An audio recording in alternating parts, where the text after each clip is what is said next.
Oh, my wrist is destroyed from lifting like fucking 50-pound fucking airlock bricks. My wrist is fucking destroyed.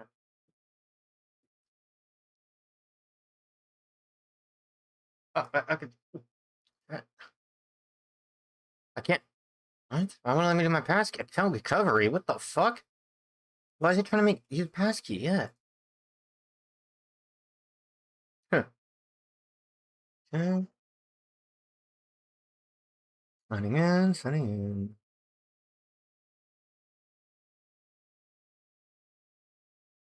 All right. Wait a second. I might know how to fix this thing.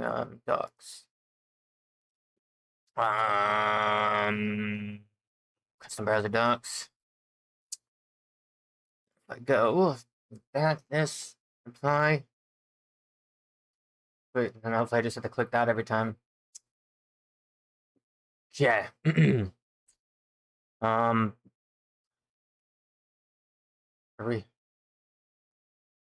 Our stream kept disconnecting so much this morning. What up, dog? Doesn't matter if I have razor fast internet or if I have internet that disconnects. It doesn't matter. Oh, shows up, dude. I got a viewer finally. Holy. So, dude, I think I destroyed my wrist at work. Lifting fucking interlocks so much. Oh, man. Feels like my hand's gonna fall off, man.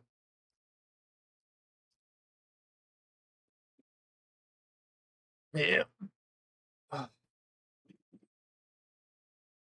Fucking massive interlock. Like huge patio stones, like 2 feet by 2 feet. Fucking that thick. Fuck, man. I did not get paid enough. Fuck. Oh, I can't fucking. Fuck.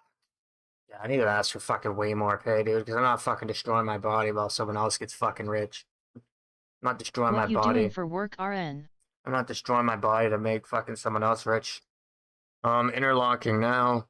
Not supposed to have an easy fucking job today. I was supposed to go to a fucking house and fix their garden and plant some fucking flowers and make $200 for fucking like 3 hours worth of work. Fucking instead, fucking interlocking.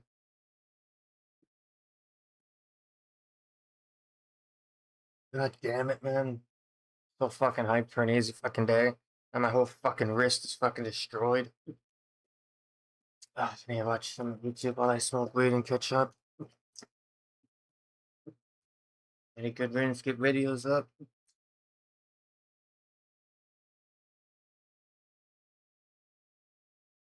Should get some trippies. Yeah.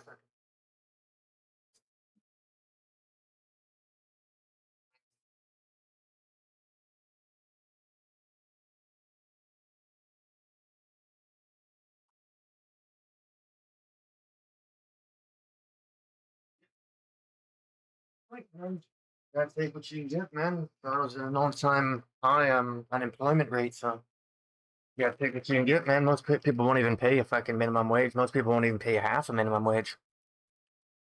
Yeah.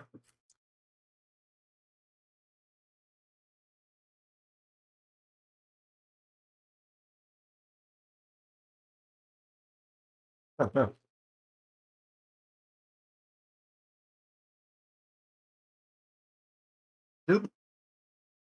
Oh, it's a big. 14 million Echo Bosses slain, 11 million clue scrolls completed, nearly 58,000 Rocky Pets roaming around Gillinor, and one madman out there has equipped every completed godbook. We are a few weeks into League 6 demonic packs, and the numbers are getting interesting. Welcome in, everybody. My name is Soup from the SoupRS YouTube channel, and I'm back with week 2 of our League 6 stats deep dive. Last week, Coxie took you through the opening numbers. This week, we're looking at how things have shifted, shouting out some league firsts, and talking about some money making. Let's start off with some big numbers. Echo Boss kills went from 4.6 million in week 1 to over 14.1 million in week 2, a 209% increase. You guys tripled your output in a single week. Echo Boss items obtained jumped from 160,000 to nearly 476,000, a 197% increase. The loot has been flowing. Clue scroll completions nearly doubled, going from 5.8 million to over 11.1 million. Wonder how many of you got a piece of It's crazy how dirt. they're able to fucking gather all these fucking stats and fucking collab with fucking YouTubers to fucking make a video for these stats instead of fixing the fucking bugs in the game that they say they're not going to fix. I'm like, what the fuck, dude? It's because this makes some money, that's why. Bad revenue. So jealous. And finally, packed points earned climbed from 3.4 million to 6.3 million, an 86% increase. Now let's talk regions, because we've had a shakeup. Every single region gained popularity as more players unlocked their third pick. Kandarin remains king at 36.8%, up from 27.4%. Tiranwen holds second at 25.7%, up from 20.1%. Mauritania jumped from 13.2% all the way to 22.5%, climbing past Karen, which sits at 19.7%. Theater of Blood or Swamp Blood X fans, you guys are making yourself heard. The Wilderness sits in 5th, up 4% to 14.95%. Asgarnia went from 8.4% to 13.3%. Desert nearly doubled from 3.7 to 6.4%. And Fremennik, bless its heart, went from 0.5% to 1%. Hey, growth is growth. For the top region combos, Kandarin, Mori, and Tiranwen remains the #1 combo at 23.2%, basically unchanged from week 1. The Kandarin, Karen, Tiranwen combo actually dropped from 16% to 13.9%, probably because some players are now choosing Mori instead. Alright, relics time. So the short answer here is the meta is mostly locked in. Most relic choices barely budge by more than a percentage point, but there are a couple notable movers worth talking about. Relics 1 through 5 pretty much identical to week 1. Endless Harvest still dominates Relic 1 at 61%, Woodsman still leads Relic 2 at about 50%, Evil Eye still runs Relic 3 at 73%, Transmutation holds Relic 4 at 56%, and Larcenist keeps its grip on Relic 5 at 73%. Relic 6 Culling Spree dropped from 82.8% down to 80%, still dominant, but both Grimoire and Eternal Sustenance gained ground. For Relic 7, Reloaded got even more popular, going from 94.6% to 95.5%. Flow State dropped from 5.5% to 4.5%. At this rate, Reloaded is actually going to hit 100% by week 4, and Flow State's going to file a missing persons report. That being said, the artwork on Flow State blows the Reloaded one out of the water. Just saying. Bald King stand up. Relic number 8 had the biggest change, where Flask of Fervor jumped from 19.6% to 25.7%. That's a fairly big swing. It looks like as you guys get deeper into bossing and echo content, the combat sustain from Flask of Fervor is getting more valuable. Speaking of Reloaded, let's look at what relics people are actually reloading into, because there's been some interesting movement. Soul Harvest is still #1, but it is down a bit from 32.5% to 28.2%. Conniving Clues dropped from 14.3 to 13.1%, and Eternal Sustenance went up from 9.2%. Remember the last week when they posted the fucking update that they said the league's fixes the league shit that they're not fixing? So they're not fixing a whole bunch of shit, but they have a whole bunch of time to gather all the fucking stats and make a fucking video and fucking collab with a fucking old school fucking YouTuber. It wouldn't make more sense to fix the fucking game instead of doing dumbass fucking shit like this. Like, nobody believes these fucking stats. Like, we know you guys lie about how many players are in each fucking world. Like, nobody believes these fucking numbers at all.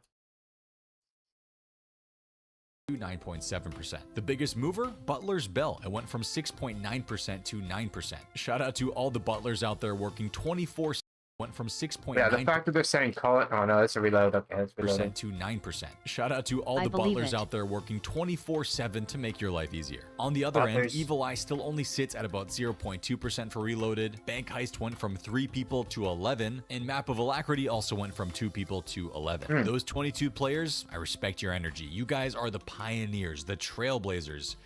Actually, that's the wrong league, sorry. Now for the demonic pack capstones. Looking at players who have spent at least 20 packed points, the magic and melee sides of the tree are absolutely dominating. Water went from 33.4% to 50.3%. That is a massive surge. Half of all players with capstones are running water. Thorns for melee is even crazier. That went from 33% to 55.8%. Over Everyone half started of making capped videos players are running and thorns for melee. This time around, magic and melee are the stars of the show. All right, we have to talk about the pet situation, because the numbers have exploded. Rocky Pets went from 17,000 to almost 58,000. That's a 233% increase. Between Larcenist and all the pickpocketing happening for GP, Rocky is pretty much a participation trophy at this point, but you guys are pretty much helping him save his home planet of Arid, so shout out to you. A big standout this week, though, goes to the Rift Guardian. Week 1, 621. Week 2, 3,924. The biggest jump of any pet so far. Some other big movers, Dom from the Doom of Macchiato went from 122 2 to 806. The Abyssal Orphan went from 96 to 498, and the Omelet went from 68 to 579. On the flip side, several new pets appeared Yeah, it in makes week sense. 2 More that people nobody had unlocking in the week raids 1. and shit. Vorky Yeah. has made its debut with 4 obtained. Bran 4. showed up with 3. The rarest pets after 2 weeks. Dagonoth Rex at 1 obtained. Dagonoth Little Prime Nightmare, at 2. wow. Little Nightmare at 2. And Bloodhound at 2. God, I really would like to get the Bloodhound. All right, let's look at task completions. The 80% plus completion list grew from 31 tasks in week 1 to 40 tasks in week 2. Yeah, it's new crazy how they tasks got across fucking the enough time to make fucking documents like fucking this, dude. Like, what the fuck, dude? From 31 He's tasks got enough in time to week make 1 fucking 40 stupid ass shit tasks like in week this, but 2. you guys don't 9 got new time to fix tasks the game. across the 80% threshold, Patch the including some fucking fun glitches. ones like cook shrimp, kill a buffalo, You guys just- feed a dog just some bones, tell us all the and my fucking personal glitches and just favorite, fucking pet give up solo so you're not and patching Civitas. them. Over 80% of the player base took the time to pet a dog. For those of you that haven't yet, what are you waiting for? Go do it Yeah. now. Now for the rarest Good tasks. idea. The single rarest task with exactly 1 completion is equip every completed god book. Done by exactly 1 player. That's actually wrong because they're actually all the top players are actually missing fucking only 1. All the top players are missing fucking 1, and that's fucking random event. Like they're missing equip the mine outfit or something like that. Yeah, this is fucking bullshit, man. Shout out to you, that is some serious dedication. Second rarest, defeat the Phantom Muspa 300 times. Completed by just 2 players. For reference, defeat the Phantom Muspa 150 times was one of the rarest tasks in week 1 with just 1 completion. Now that has been done by 25 people. At 6 completions, we have 750 collection log slots. 6 people are that deep into the collection log already. And at 25 completions each, we have defeat Duke 300 times, defeat the Phantom Muspa 150 times, and the Theater of Blood combat achievements. Every league has its heroes, the absolute units who race to be the first to accomplish things. These achievements are immortalized on the information board. They're units, those are beside motherfuckers Yama. with Let's no take a look jobs at and them. no The very lives. first achievement this league, kill a buffalo, done by Benz at 10:48 a.m. on April 15th, barely a few minutes into the servers being live. The first level 99, Wimmed, clocking in at 4 hours and 33 minutes after launch. The first capstone pack unlocked goes to Kostef about 5.5 hours in. The first Echo Boss kill goes to a name you might be familiar with, the legend Wedega, getting it after only 6 hours. Wedega actually got multiple league firsts, also being the first one to solo Chambers of Zarek and the first to defeat the Doom Because he of doesn't have a Macchiato at fucking Delve job level or any 8. fucking has no fucking responsibilities, dude. Guy fucking living in his mom's fucking basement, dude, playing for fucking 30 hours a day. Yeah, oh, fuck. Like, Man was on an absolute tear on that first day. The first Soul Heretic kill at the Coliseum goes to Bleached Elf about 7.5 hours after launch. The first Infernal Cape, that honor goes to Ass Blaster 84. That is Nice. just a peak OSR's username right there. The first 200 million XP in a skill goes to Joy of Paintin, roughly 10.5 hours in. Salt on Toast and Deviate were the first 2 to solo the Theater of Blood and Tombs of Amasket respectively. Another familiar legendary name on here, Port Khazard was the first player to unlock the 5th area just over a day into the league. The first player to max, so getting total level 2277, was Iron Chemic. He accomplished this on April 19th, just 4 days Iron after Chemic. launch. This might be the last time that 2277 is a max total in a league, so make sure to enjoy this one. Nah, they're not Before putting we wrap sailing up, into I've got next something fucking fun for league. you guys. So you all know I love Sailing myself shit. some money They're not- making never methods, putting that so in a let's league. talk about how players made money. Starting off with Crystal Crowns. So equipping a Crystal Crown is a sizable 400 point task, but it costs 250 million GP to buy. So how are players getting that money to buy it? As of the 2-week mark, a total of 14,210 Crystal Crowns have been purchased. Holy. That's 3.5 trillion GP spent. Trillion with a T. Actually, a the big exact T, number is baby. 3,552,507,500,000 GP. The reason it does We not love divide sailing. evenly by the 250 million price tag is because one absolute legend out there actually bought 3 at once from the shop. They probably forgot to change their default shop quantity setting. We've all been there, don't worry. But here's the real question. Where is all this gold coming from? This is leagues, you're an Iron Man. How are people funding these crown purchases? Method number 1, pickpocketing with Larcenist. This is the big one. Players are pickpocketing citizens, then selling the gems they get. Others are stealing directly from gem stalls and selling back to the shop. Or cutting the gems and selling them to the vendor in Alderaan for crafting XP and cash. Double dipping, efficient, I like it. Method number 2, enhanced teleport seeds, also fueled by Larcenist. You can sell these to general stores or high alch them for solid GP. Method number 3, selling ammo. This one's clever. Players with the ammo safe packs are using Onyx enchanted ammunition. And since the packs save the ammo, they're actually generating surplus ammo to sell. Same thing works with rune arrows. The pack trade is literally printing money. Method 4, abundance and transmutation for runite ore. Some players are mining runite directly, but the big brain play is AFKing iron ore with abundance and then transmuting it all the way up to runite. Others are stealing from the ore shop counter in Moral Wreck. Either way, runite ore sells for great GP. And for method number 5, selling runes. Creating runes with soul harvest and selling them to shops. Saving runes from magic packs, transmuting runes into higher tiers like blood runes. The rune economy in this league is wild. If you're trying to get your own crystal crown, those are the methods the data shows players are using the most. If you think you've been doing something completely different but really smart and it's been working for you, share your wisdom by letting us know down below in the comments. Okay, and that's going to wrap it up for week 2 stats. There's still 5 weeks left to hop into the demonic pack leagues. The game mode runs until June 10th, 2026, so plenty of time to jump in, complete some tasks, and make a pact with Yama. Make sure to let me know your thoughts on this week's stats in the comments below. What surprised you the most? What stats you want to see in the next video? If you think your friend's been lying about something, drop his RSM below and we'll check for you. It might just get covered on the next video. That's all for me today. You guys can find my stuff over at my channel, SoupRS. I hope you guys enjoy grinding out more League 6 demonic packs. Take care, everybody. I'll see you guys in the next one. Oh, the stats are really wrong. No, let's get it. Let's get it. Yeah, like the fucking top players, they can't finish every task because the only task they're missing is like a random event, like mime equipment or something like one of those, right? It's not fucking god books. Oh no, that one's wrong. There's no saying when it's and you know, even if this video is like fucking days old, it'd still be wrong because it'd say god books and random equipment, random event.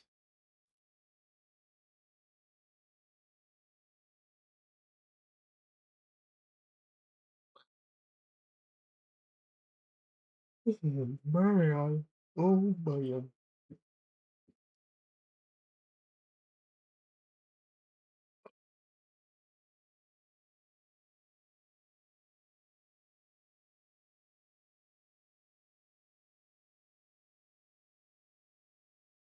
Yeah.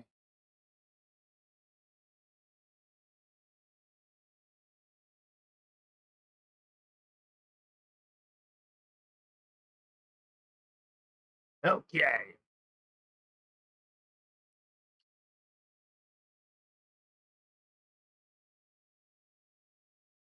Grab a couple beers and start anything else.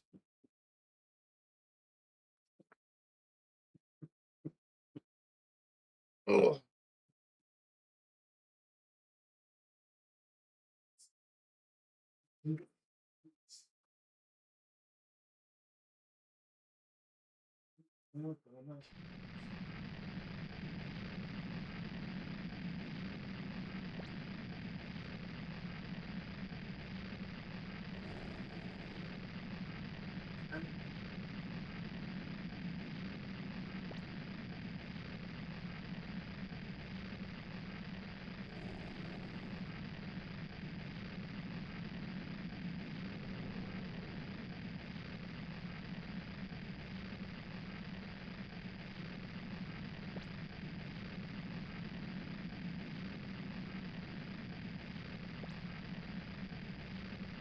Yep.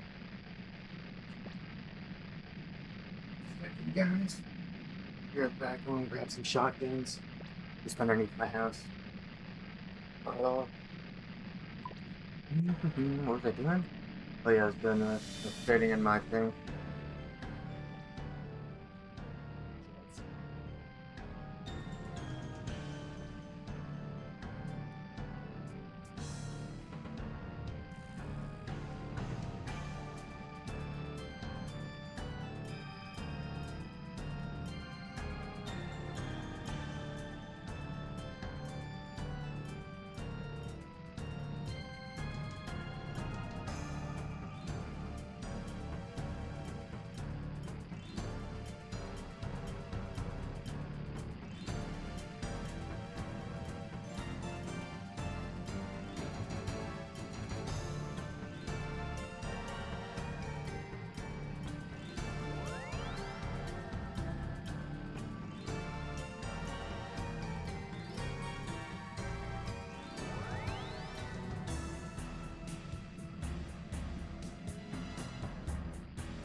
Guys, I'm gonna break my wrist today at work, man. Holy. Lifting fucking 2 foot by 2 foot. Like fucking 2-inch thick. Fucking concrete fucking patio stones. Fuck. WTF. Yeah, fucking wrist is fucked, dude. That's what I gotta do fucking tomorrow, but I get most of it today. I'm gonna ask for a fucking bonus after this job or some bullshit. That's why I don't do fucking concrete work, because you destroy your fucking body making someone else fucking rich. Yo. That's why I don't poppin'? fuck. That's why I don't fuck with concrete work. It's very fucking bad for your fucking body. And fucking the boss gets fucking rare. How the Discord fuck do I get out of here? GGDMBQQTB join my Discord. I need to do some Dell boss. Need to make potions now. Any purples? Yeah, I got the Missouri legs. Yeah, I don't need to tow anymore, dude. We got everything we need. I still might do it for full Missouri, but it'll take a while. I want to do Dell boss for a bit though now. www. Try to get the confliction gauntlets. www. Try to get the confliction gauntlets.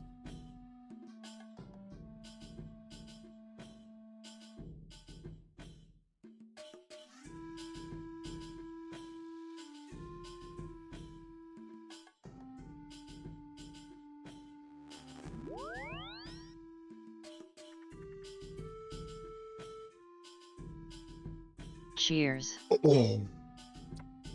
was good after a long, hard day, baby. Alright, so if I'm going to fight the Dell boss, I need this. Fuck, my wrist is so fucked, dude. Holy.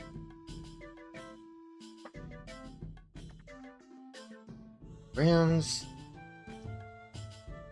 Need my transmute runes to transmute up. Do this to this, yeah. Transmute book.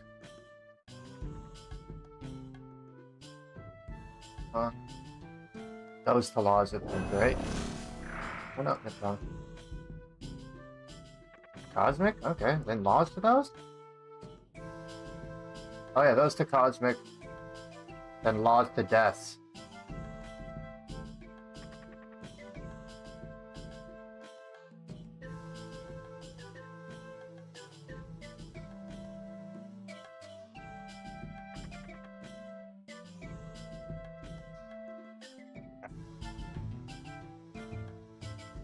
Yeah, laws to death? Yeah, okay. Alright, I need to be down boss. Yeah, I need to make some fucking prayer potions for raids and shit.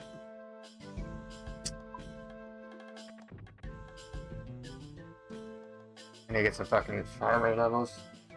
I think I can make them because I got the fucking lamp, so I used it on Herb.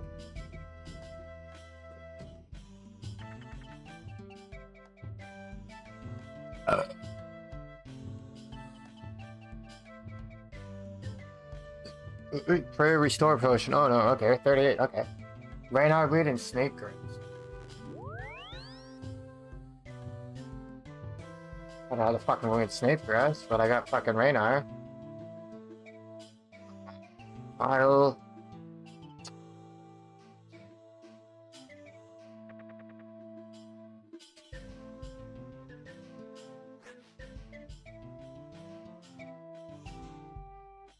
I'm going to snapgrass.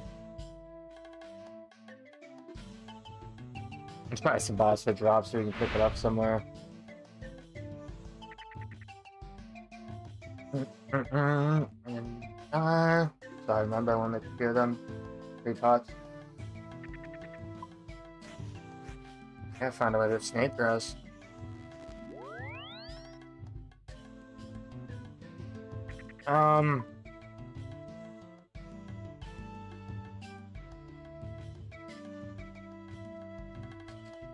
That's all I need. Quick another look.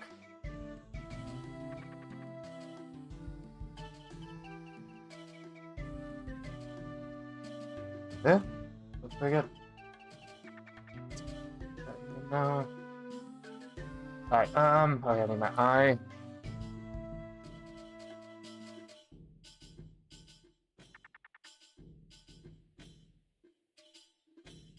Starts this.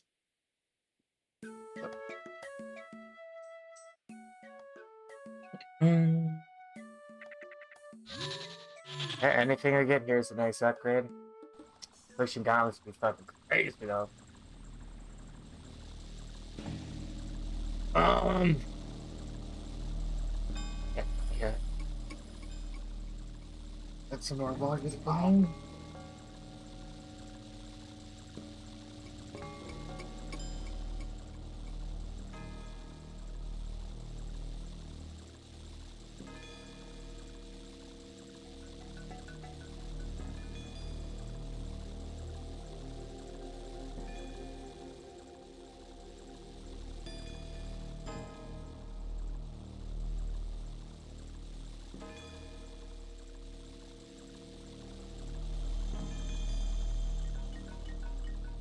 Jeez, my wrist is fucked, dude. Fuck. It's because like when you put interlock down, sometimes it's not level, so you gotta fucking lift up the stone, fucking re-level it, and then fucking lift up a corner and maybe fucking re-level that corner, so you're fucking constantly. It's not just set down the brick and that's fucking it. You gotta constantly be doing it, right?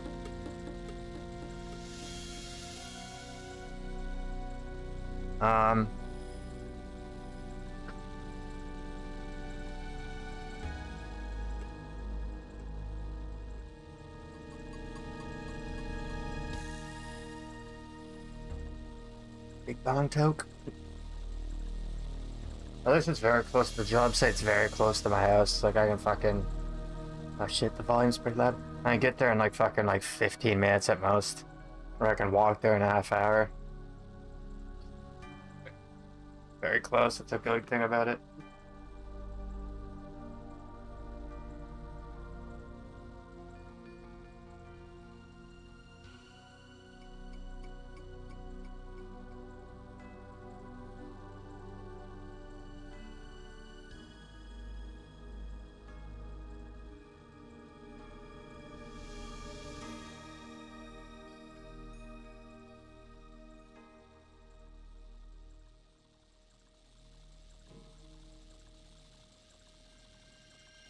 Okay.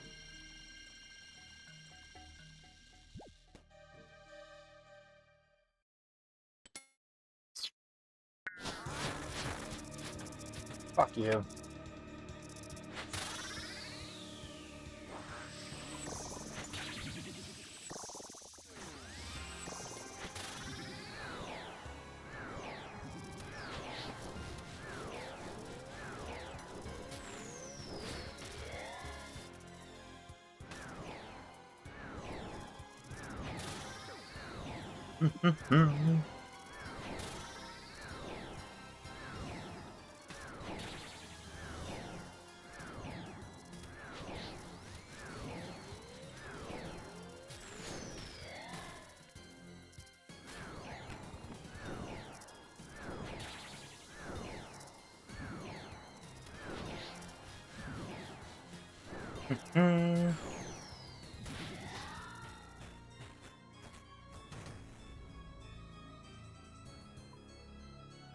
Oh, it definitely only does.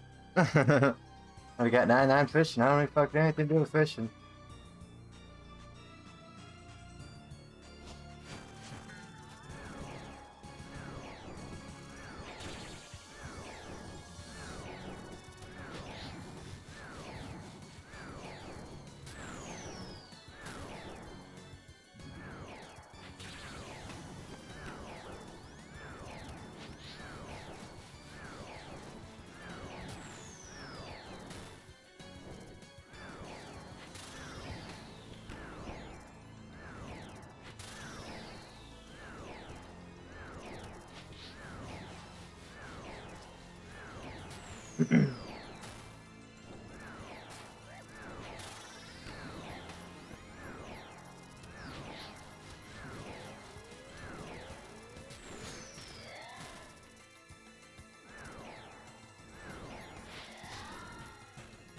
Hmm.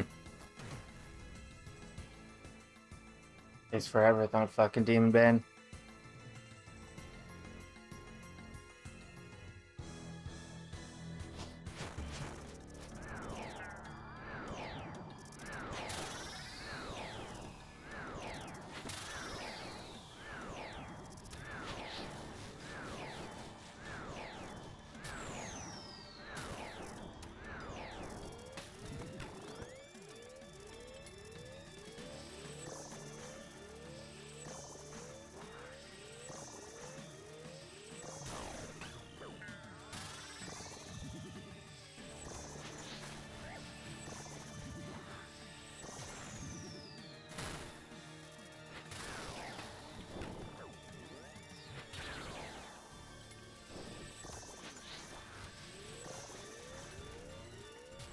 Level up completed.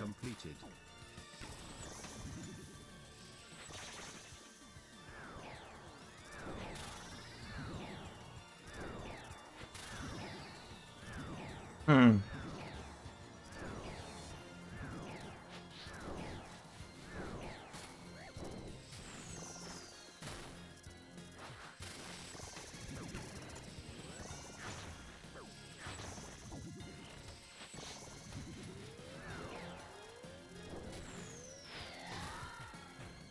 Hey, whack. Hey, I got teleports here. I forgot. We just... I know, we got the eye, but not even need the teleports. Yeah, teleports are kind of useless. We got the eye.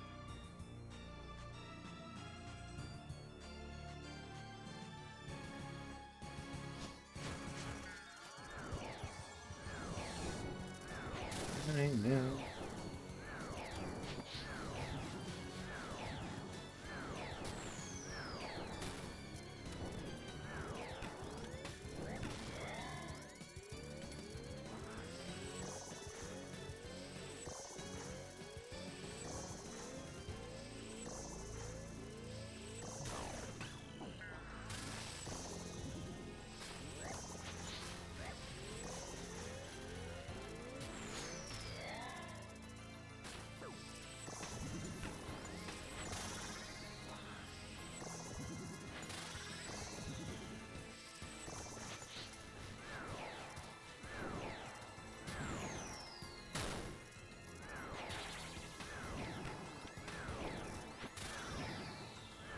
Down, down, down.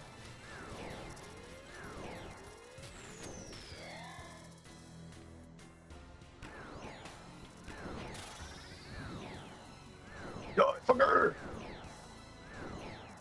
Taste the shadow of my Tumakin. There we go.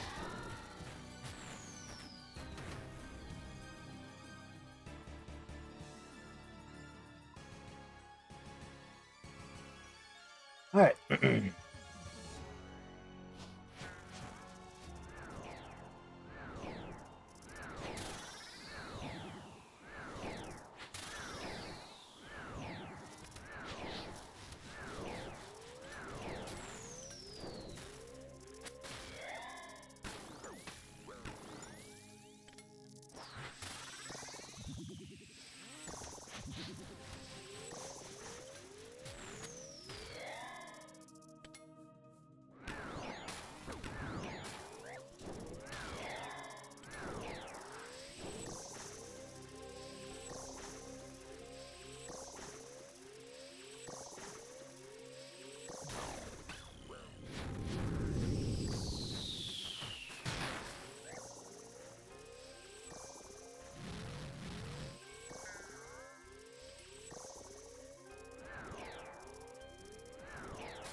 Oh yeah.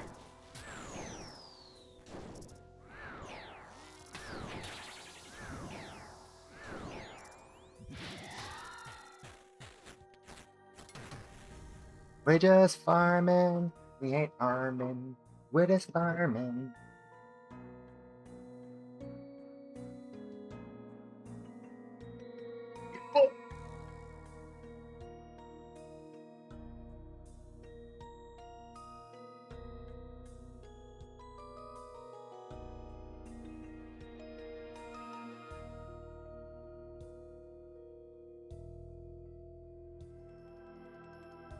Oh, oh, cold. Oh, oh, it's cold.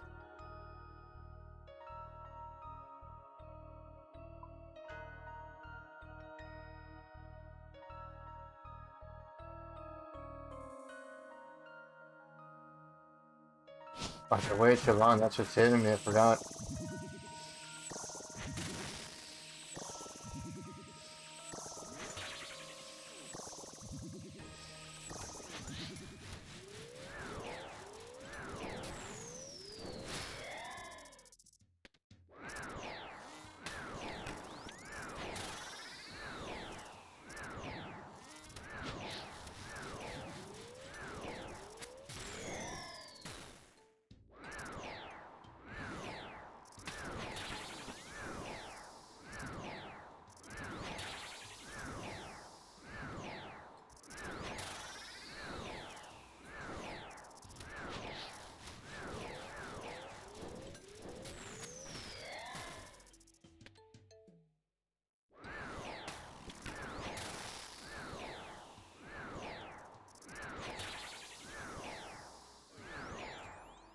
Yeah, you gotta try, motherfucker. Rune picks, 2 rune picks, nice. And that's my rune pickaxe collection. Wanna Oh yeah. Descend. Alright.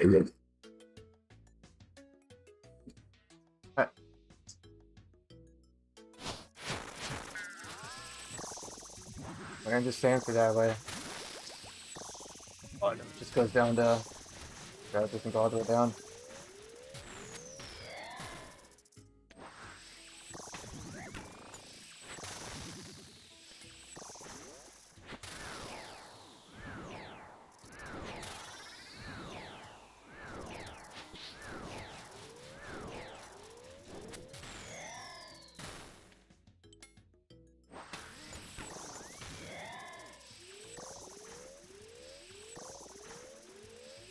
Please like the video, dogs.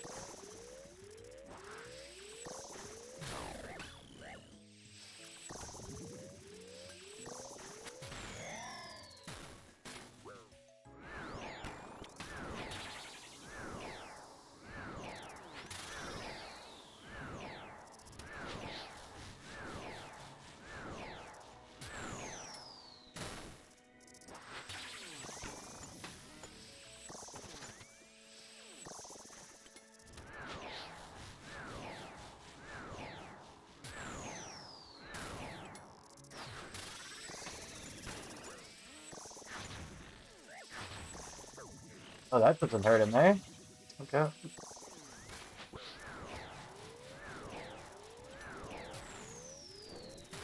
Keep going, mate. Holy fuck.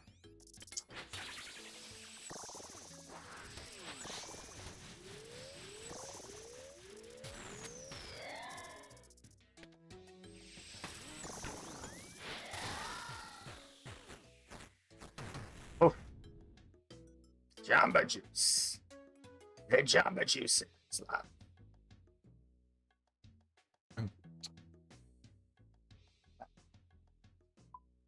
Set in the darkness. Right in the darkness.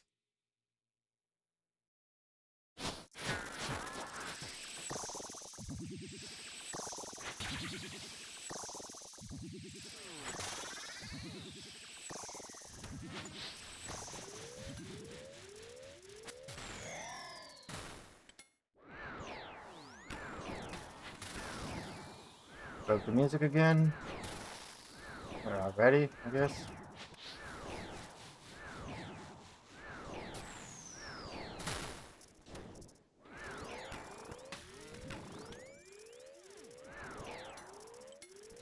The fuck is it not playing? Yeah.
Hey, Demon Bane weapon before I can do fucking an 8.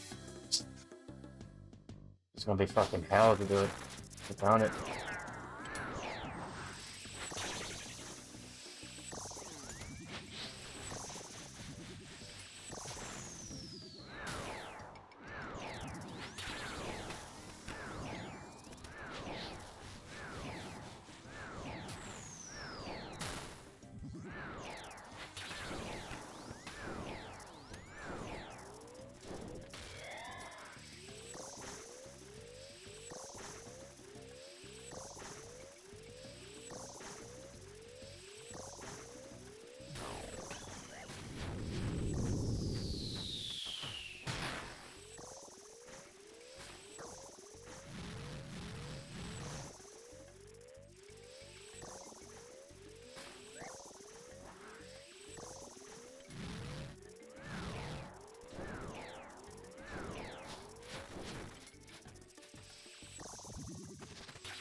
Shield!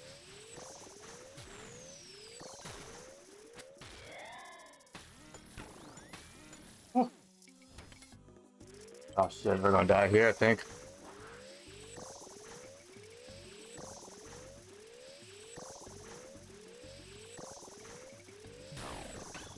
Oh, it's because I ate it.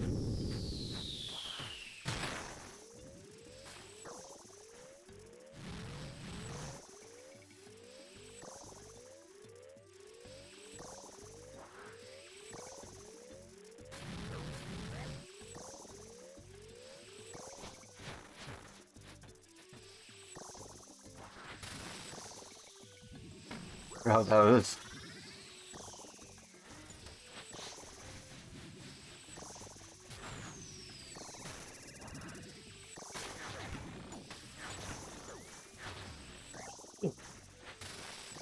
Just healed it.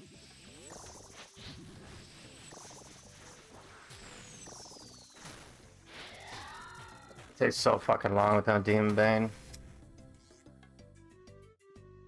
Fire runes, man.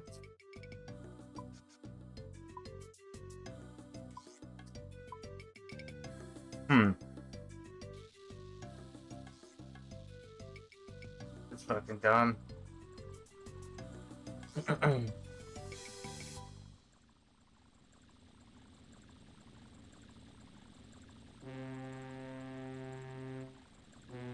Trying to health fight clean and get prayer potions easily. Hmm.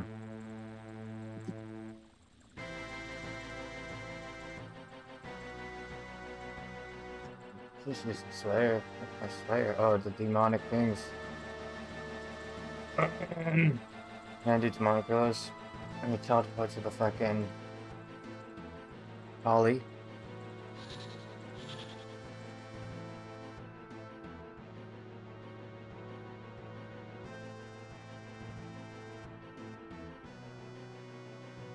Quick, I'm gonna die. Quick, quick, quick, I'm gonna die. Oh, fuck. Gonna hit 20. Okay. 11 health left. Healed up though. Okay, so for those little guys, I need a shadow. No, better if I don't do that. I use a trident.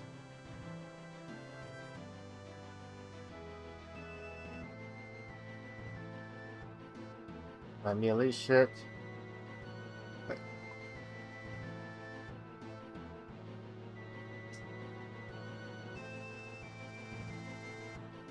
Butcher. These two. Oh, maybe Jen. There's one more thing too.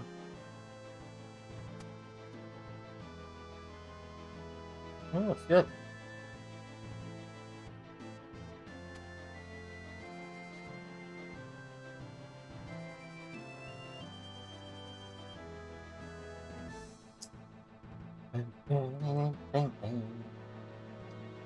Okay, so I need my speed pod to get there.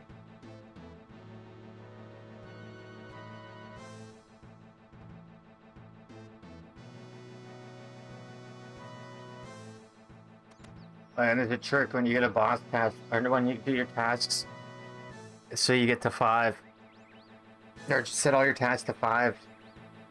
And then, because you get bonus XP when you finish the boss task, right? So, that makes sense.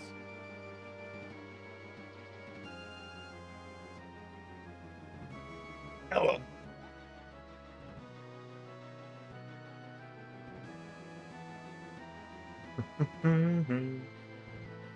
I definitely need some Demon Bane item. I'll find out how people are fighting Devil Boss. Guy with melee, actually.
Bears. I didn't know he dropped those. Maybe I did.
Get hit hard, baby.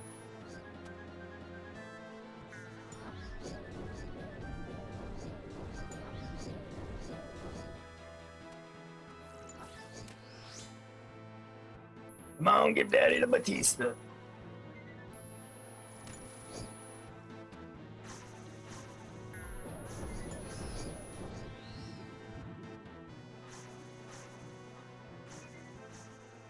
This fucking taking over.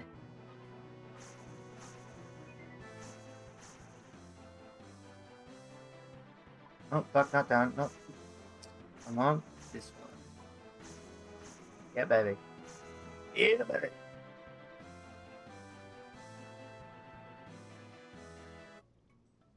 Hello, sir.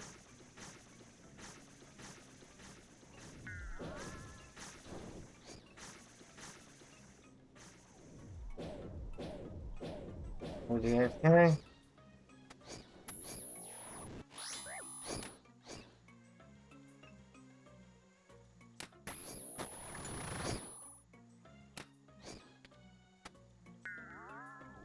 Actually, it is still good to do Toa, because we can get a raid, another mega rare from there.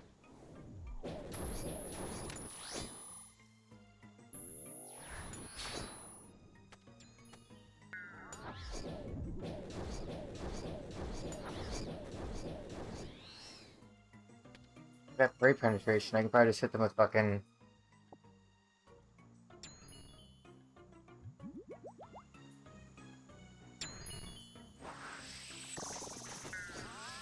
Just hit them with this the whole fucking time.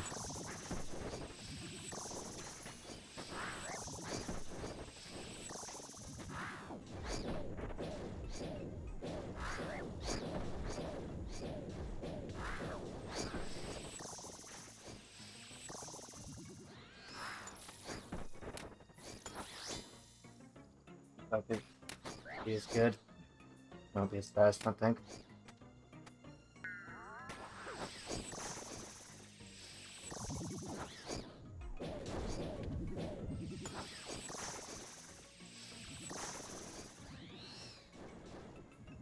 Oh, prayer potions. They do drop prayers.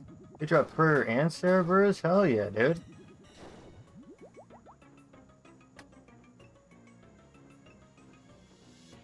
Bye bye, everyone farming them.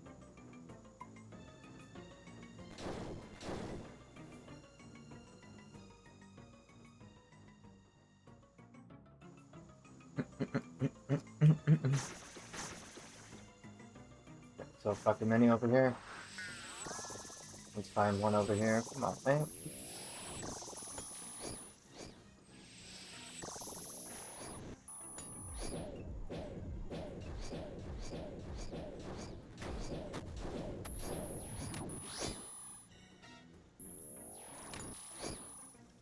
Hmm.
It's a minion.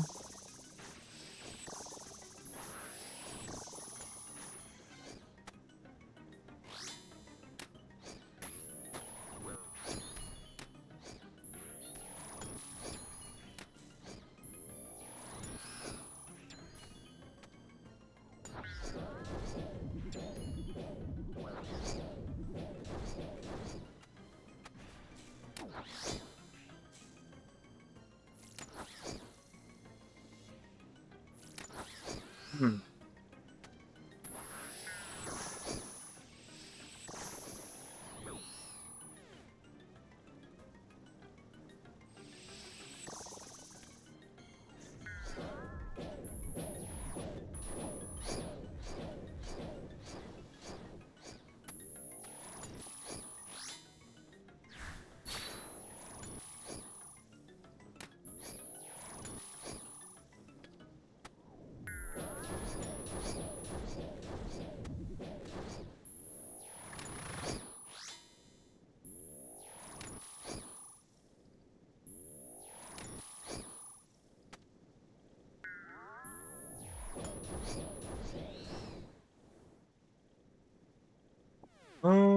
Hold on, advance.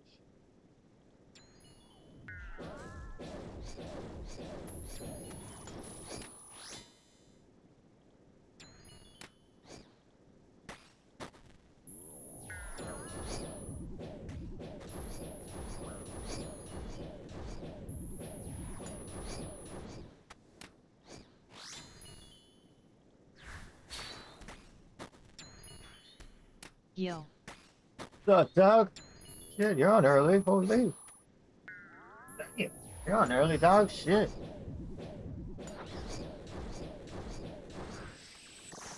Start the music again. IPOs. Damn. Just woke up LOL. Damn. It's a fucking hard interlocking today. I was told I had an easy job. Fucking, I was going to have an easy fucking job. Was go to a fucking go to a house and fix up their garden and plant a couple of flowers and make $200 for fucking like 3 hours worth of work at most. Oh, I did some fucking hard interlocking, like fucking 2 foot by 2 foot stones and like fucking like 2-inch thick. My wrists are fucking killing.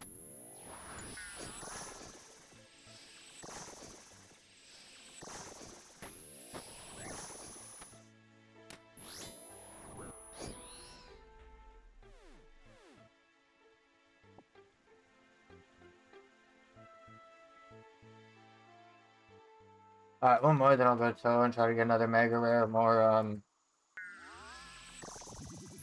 another Mega Rare or more, Missouri. I want to get the fucking Batista from here, but I don't think we're gonna get it. I think I'll get another fucking Zenite shard before I get a fucking Batista.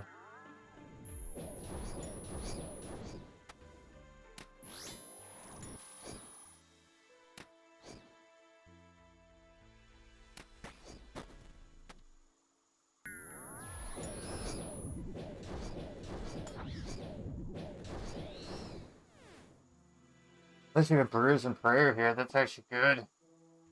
Should do one more. I get Sarah Brews and fucking potions from here. Hopefully the Batista soon.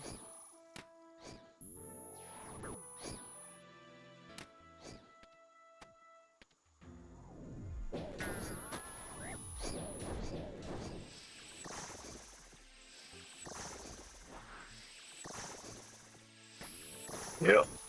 Take a shotgun for you in a second after this kill, dog.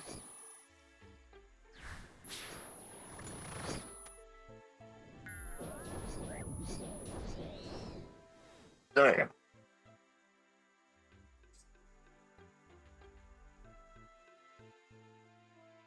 I still ain't Fucked got a from Zenith lifting shard from fucking them. interlock. Oh, I got fucking 3. I don't need one more. Let's get this guy. I only need one more.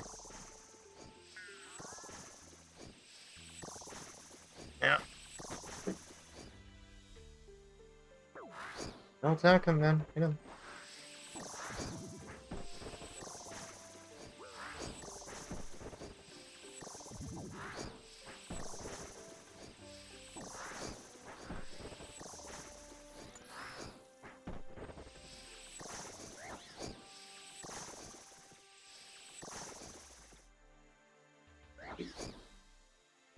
This is fucked. I still got some more to do tomorrow, fuck.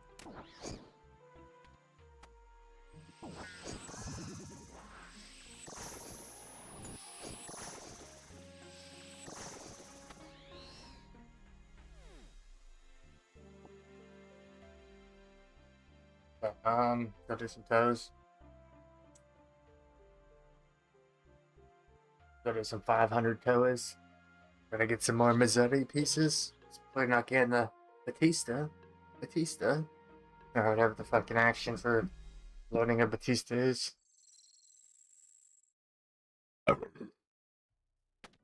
Yeah. Fly. Alright.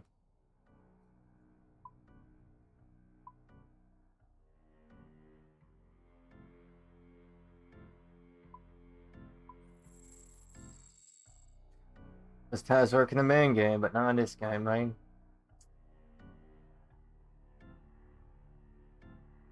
Oops.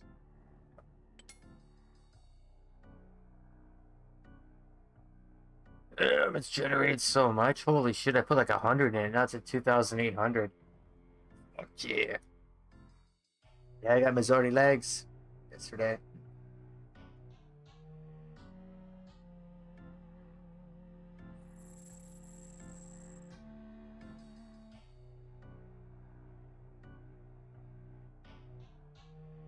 See the body and the head.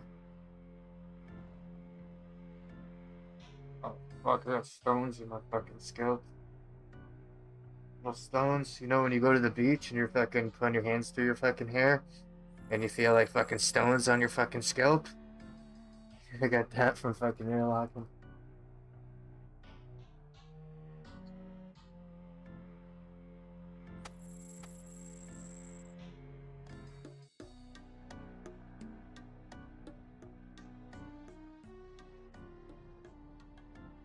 It's not.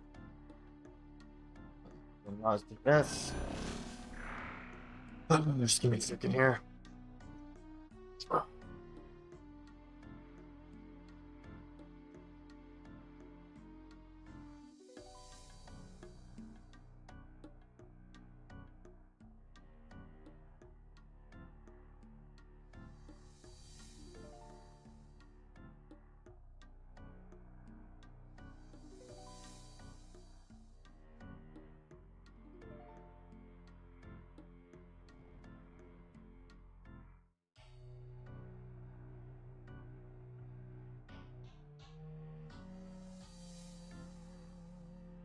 Yeah.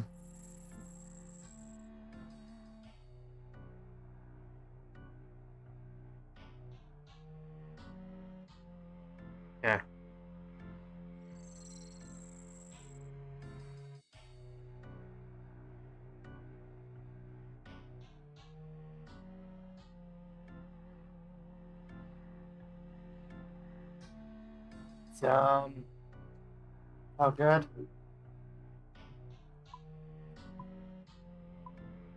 Alright, so yeah, look through this fucking thing and see if we're missing anything.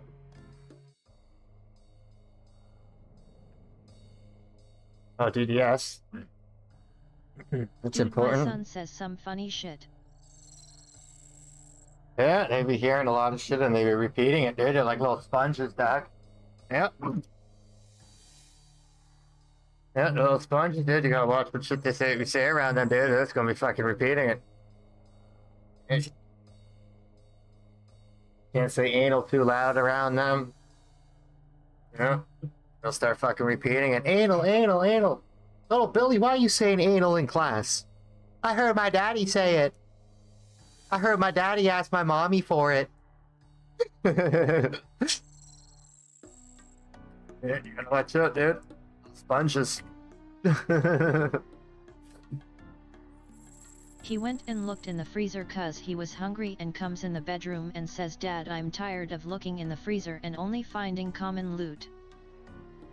Yeah, dude. So he ate all the fucking ultra rares. Tell me he ate all the fucking uncommon loot. He already fucking went through the loot. He already went through the fucking loot bag and fucking already took all the uncommons and all the rares. Yeah. Checklist gone, so we don't have it. Danfia, we got it. Blowpiper, we got it. DDS, we got her. Getting upset. Those poor guys doing a 165. Should I help this guy? Ah, nah, fuck him. You can learn. This leagues, I gotta trail blaze through it. Shit, wrong league.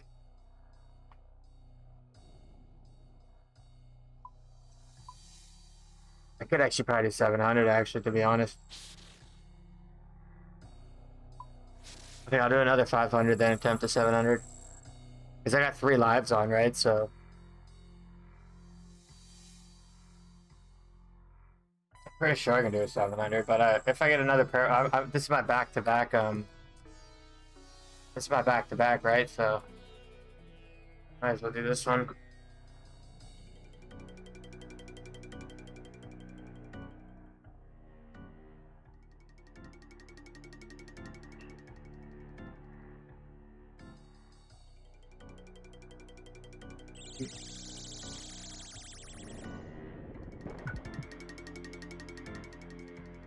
Litris.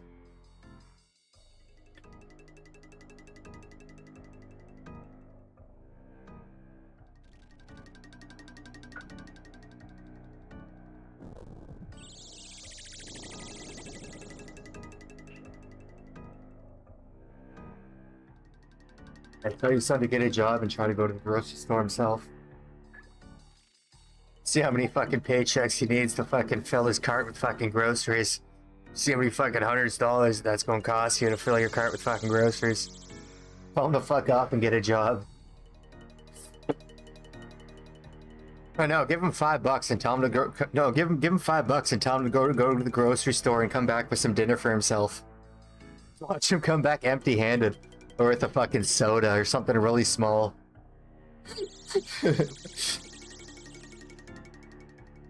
Yeah, say groceries are expensive. If you don't have a job, we can't be buying uncommons. Pizza. Oh, there you go. That's a fucking rare. Nice, dude. Throw that shit in the microwave. You gotta A make bag of tacos. Okay, there you go. What's an uncommon? The pizza is probably like a rare or probably a fucking super rare. It's not an ultra rare, but it's fucking nice because you can just throw that in the microwave and just fucking smoke weed for 20 minutes and fucking your pizza's ready, right? Throw it in the oven. Gotta make sure it doesn't burn down the house, the oven though. Because if he's too stupid to look through a freezer, he's probably too stupid to fucking The cook pizza with an my oven. wife just started getting. Hopefully the pizza's already cooked. Hopefully you don't have to fucking oven it, dude. So at this point it's uncommon.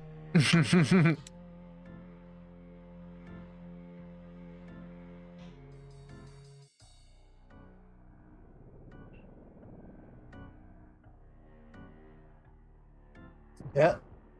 Tom's taking his allowance down to the store. Go buy himself food if he doesn't like what you buy. Tell me he's straight up or fucking buy his own food. or make him live off of Dunkaroos or fruit roll-ups or something like that.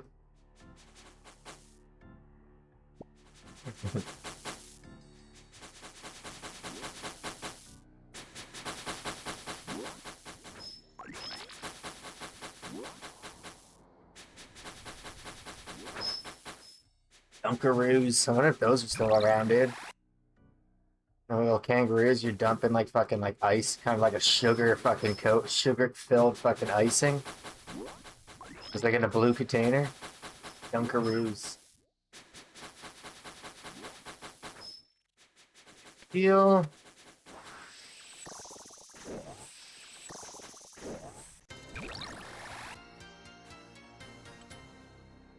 Shadow everything. Oh. Ain't seen them in a while. Yeah, gross. Because it's by so much fucking sugar that fucking banned. I can't. They probably banned from fucking all the sugar in them, dude. It's like a sugar cookie dipped in more sugar.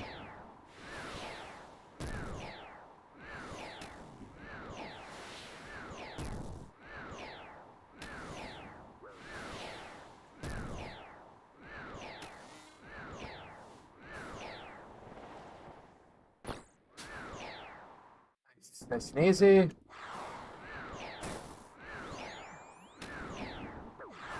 Get yourself a T-bow. And then a sight there. Off from Toa.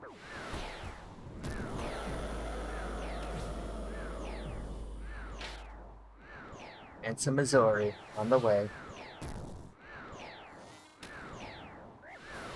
My first purple was Tunic and Shadow. So it gave me the voucher, so I was cashed in for Tunic and Shadow.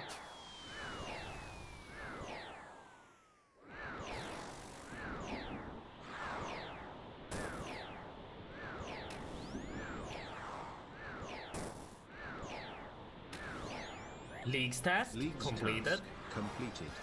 Yeah, 200 mil mage. I gotta get 200 mil defense.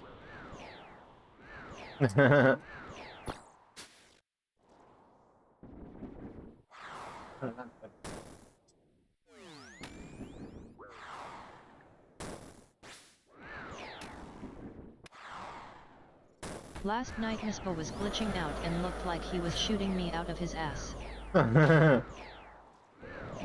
That's a task not a lot of people have completed in leagues, apparently. Killing Muska 150 times and 300 times.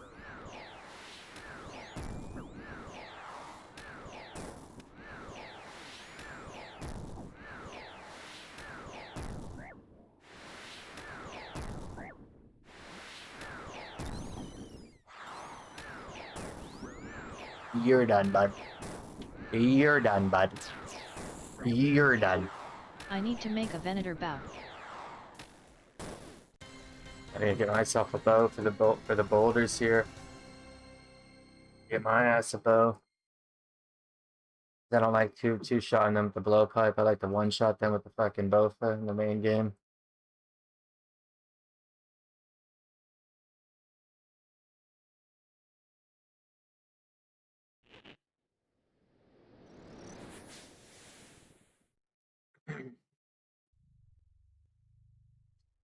I'd have so much more points. I'd be so much farther, but I would take it the first week off because my internet fucking, so I get fucking Starlink.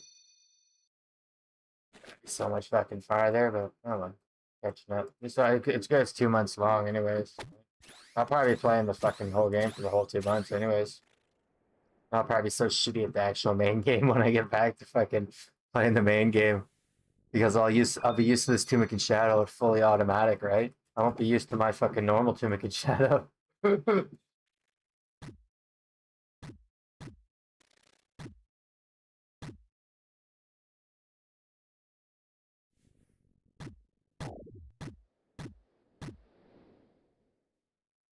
Music.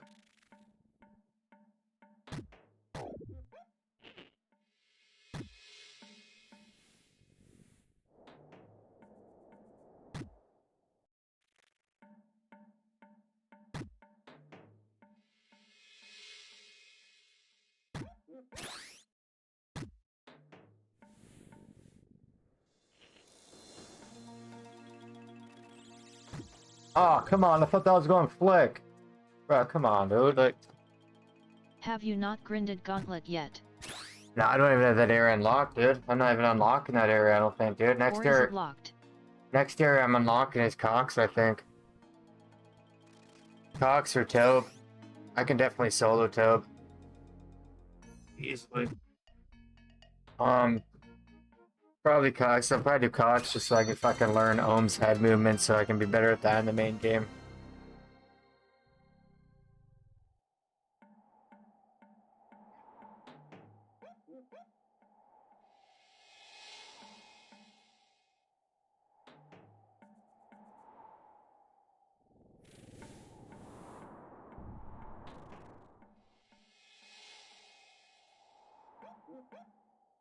I'll probably do some like Cox groups because I don't fucking. I know all the rooms, but I don't understand his head movements and shit like that. So I just fucking sit in the back of my Tunic and Shadow and just unload on fucking whatever most people. I just copy other people, right?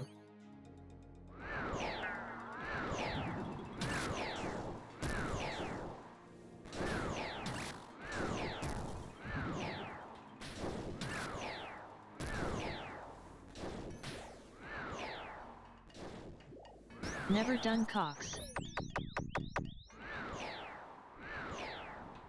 Yep. I just wanted to do it because it is the most fucking items. Like, it is the most fucking drops. It is Dragon Claws, Elder Maul, Full Ancestral, has 2 prayers, has fucking the butt, there's the fucking wand. There's like 3 other fucking things. It's crazy, so much fucking shit. Play it safe. Grab this guy.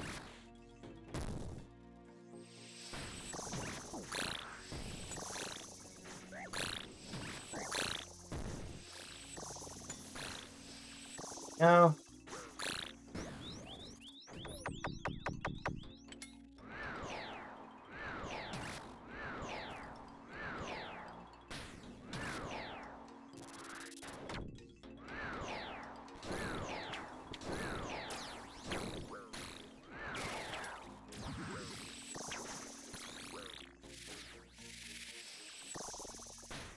I thought it wasn't moving.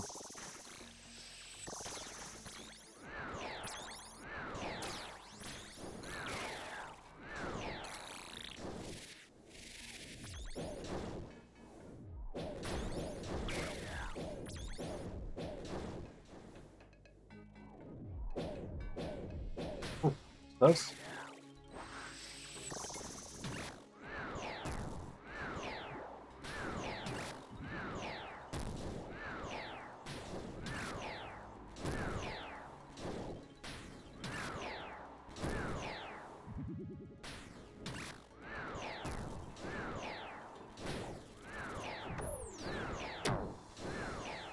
Those.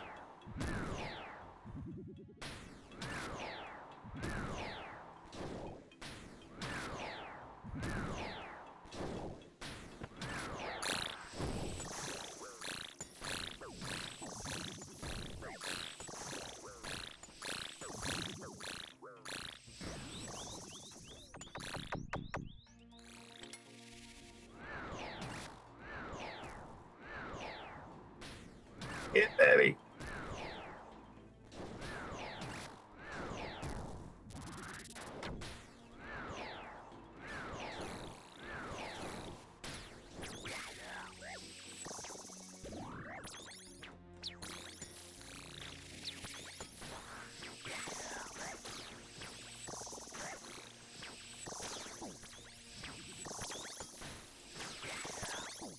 You're done, bud.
Jumping in.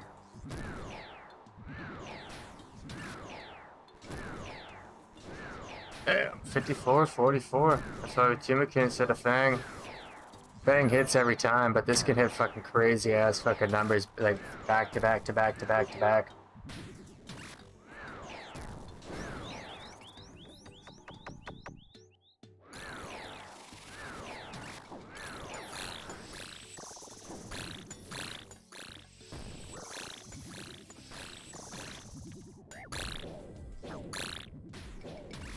Is it yet?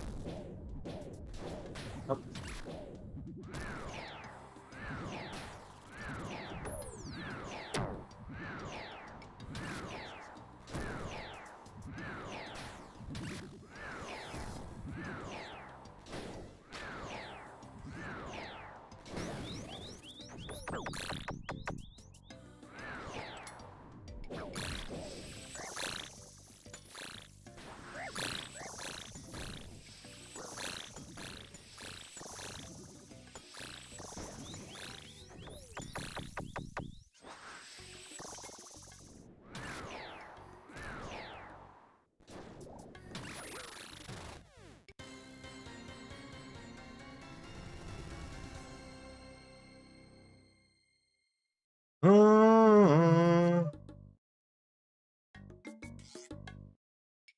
I guess those regenerate charges too.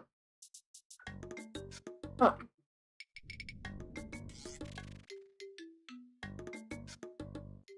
Power! Get a power!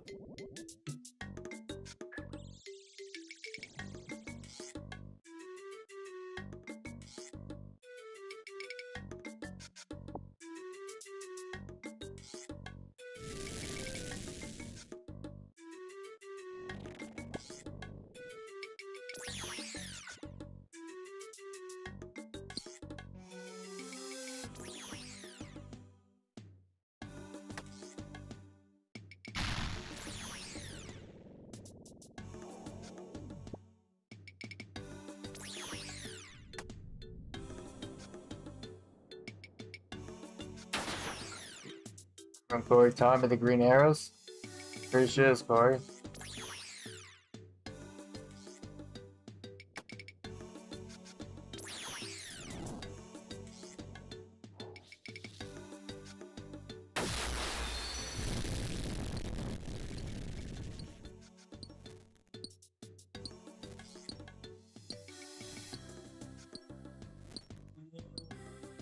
This fuck.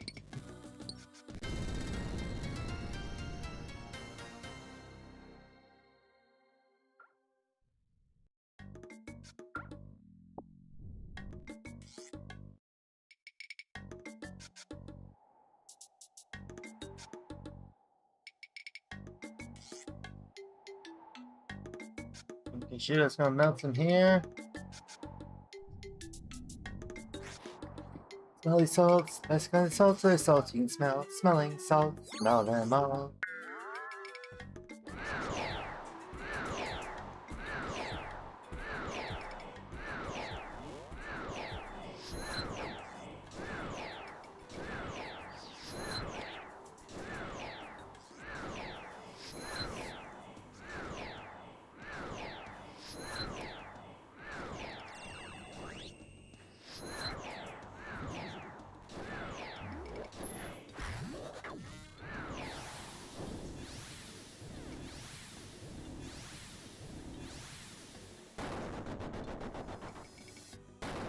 Back into orange.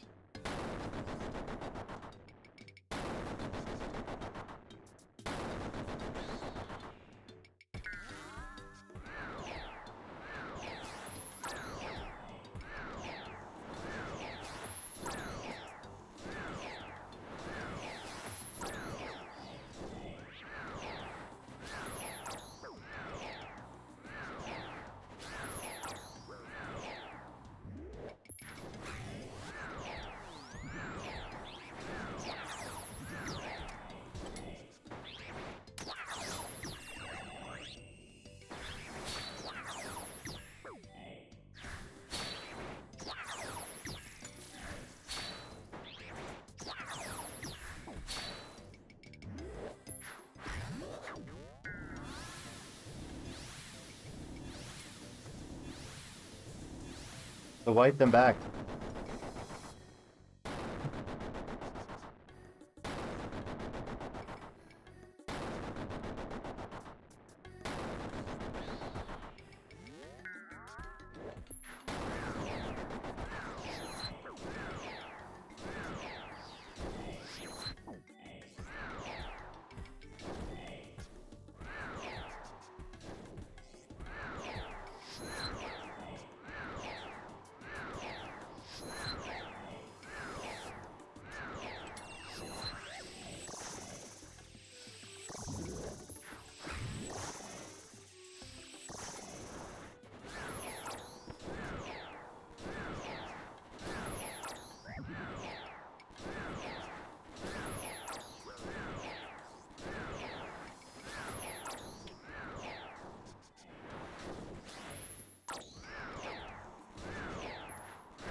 The red, then black, then black.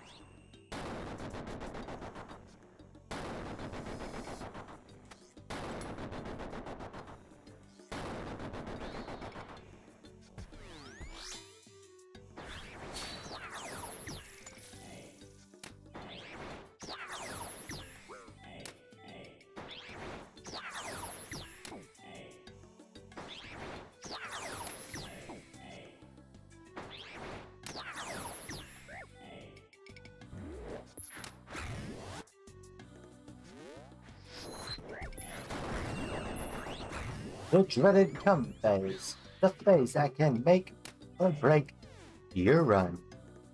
Not my run, but your run.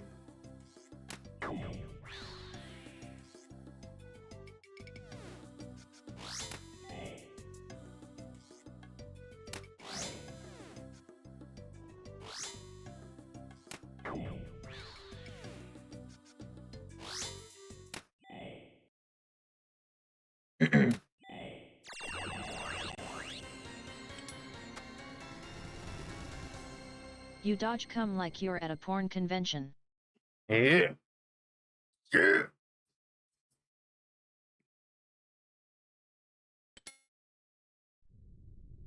That's my brother.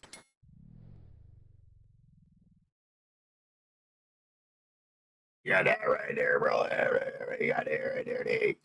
You got it right there. Hey, down there, boy. You got that right there.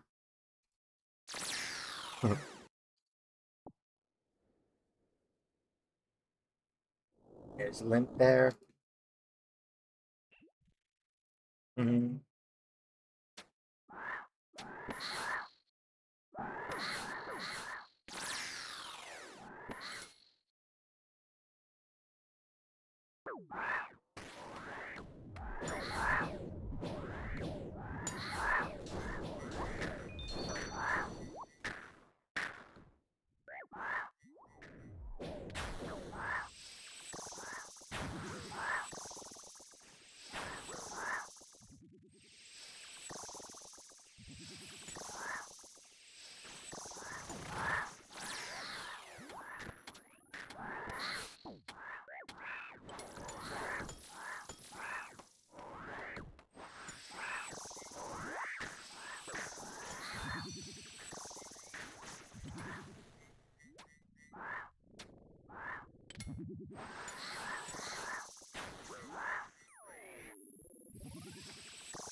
Been easy.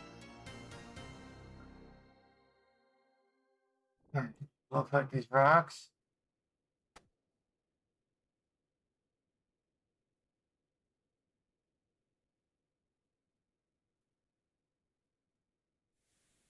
The box.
The fuck, bud?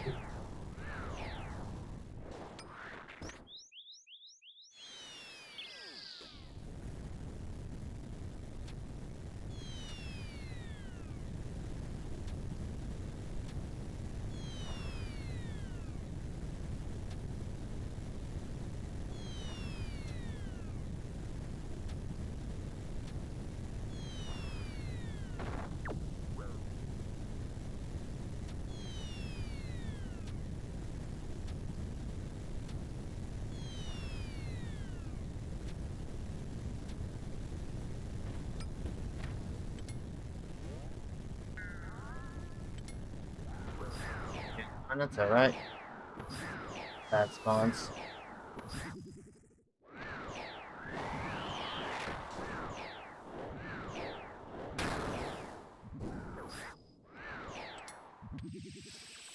Heals off.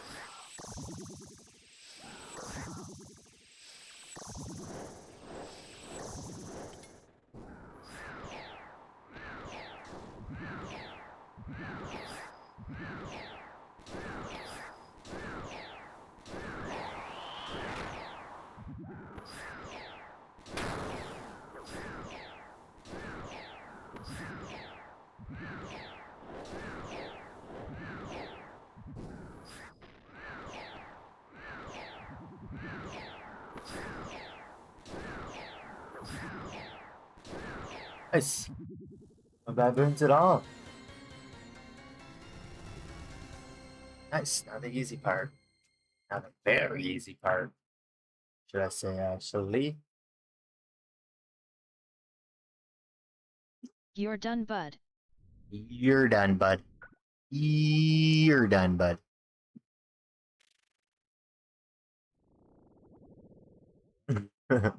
You're done, bud.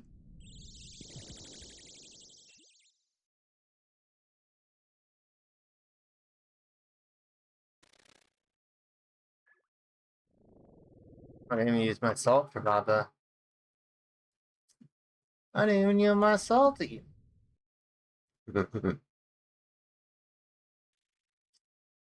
Your camera is out of focus.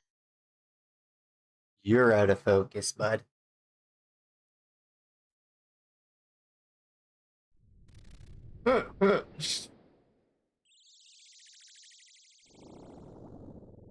Damn. There you go.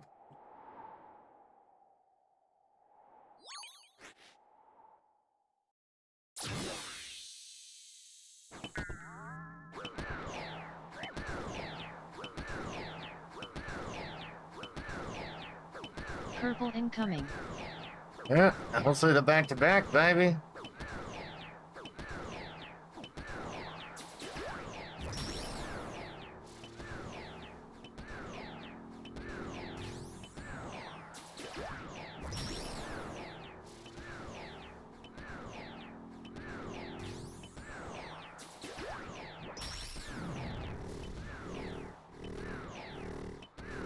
out of here. Hang on. Put this.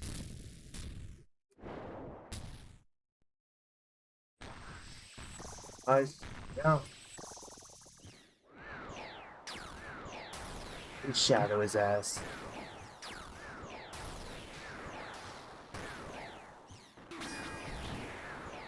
That ting, prey range.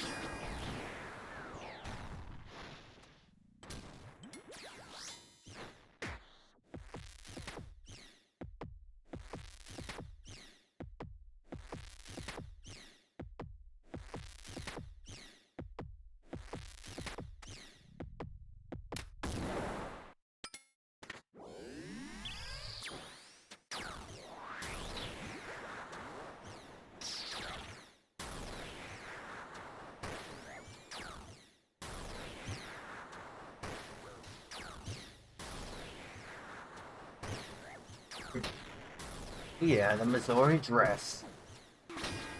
Yeah. Oh yeah.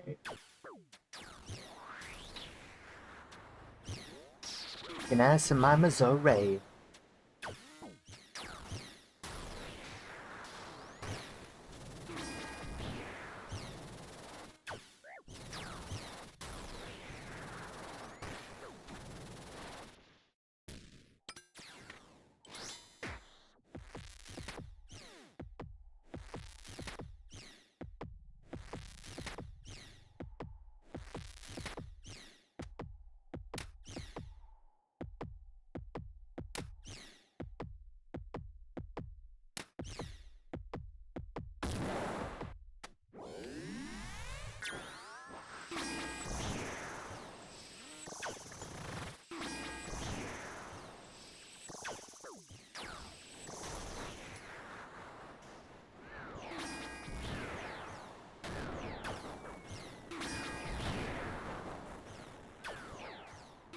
Yeah.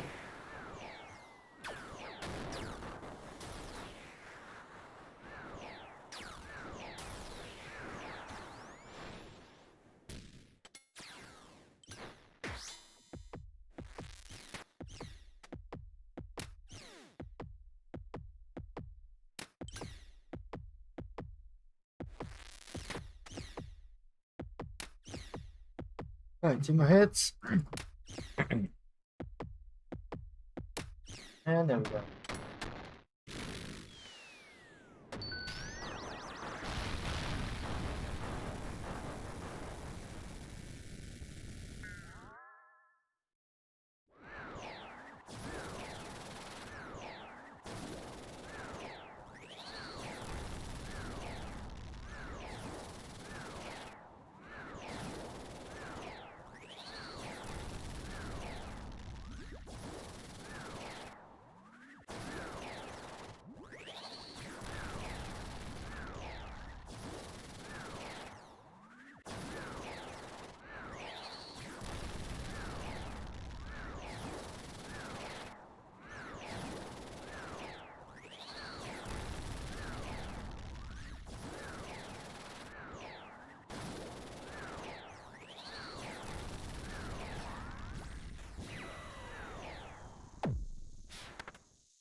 Get your free hits here. And 60% to next set of skulls.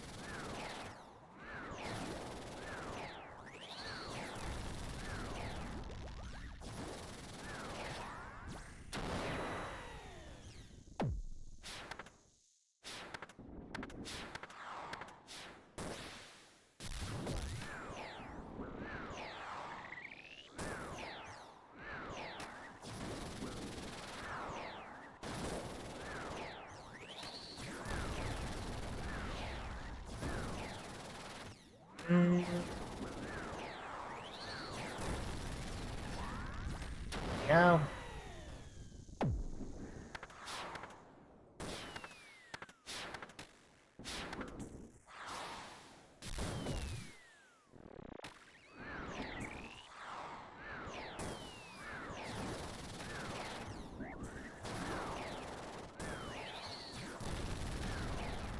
100%'s the last one.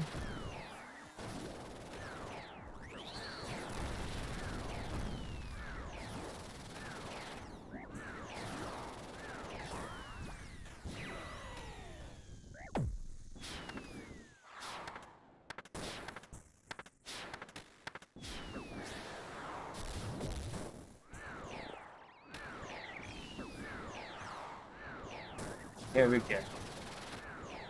Final stage.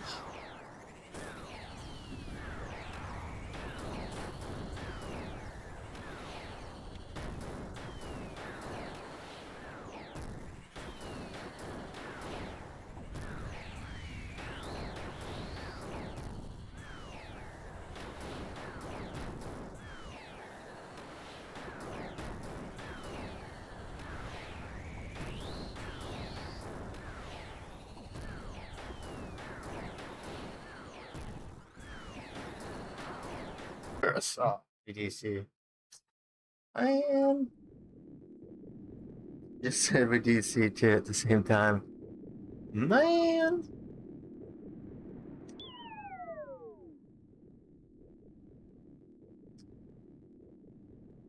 Man. Oh man.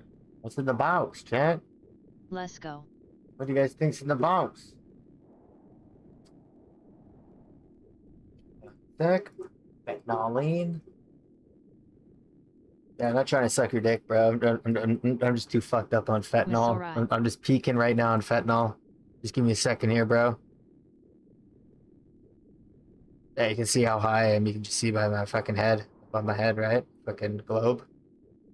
Yeah, if I hopefully I don't overdose here. I don't think there's any doctors in Toa. I think this is... By looking at the scriptures on the wall, I think this is way before doctors existed. Uh-oh. Anybody got naloxone or naloxone or whatever it's called? Oh no. Oh no, I think I'm overdosing. Oh shit. Let's go. What's in the box? What's in the box? What's in the box, man? What's in the box? I already got one of those.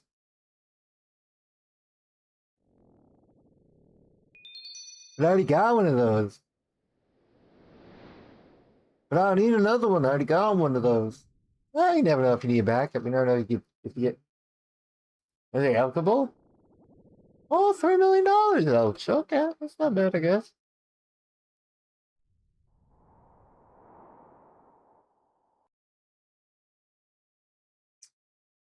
Man. Oh, well. I'll do 700 next.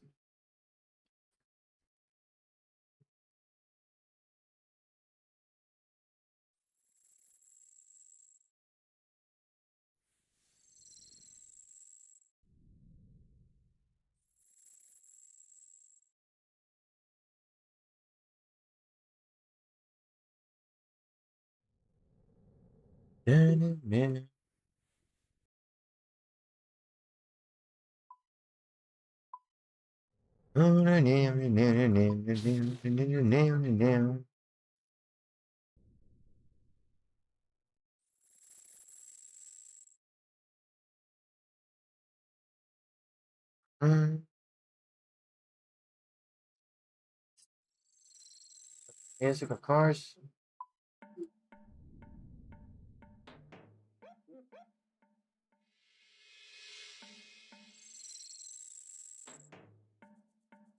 Stir. It's not playing. Rest my fucking wrister. I snap it. I fuck it up for good. Oh.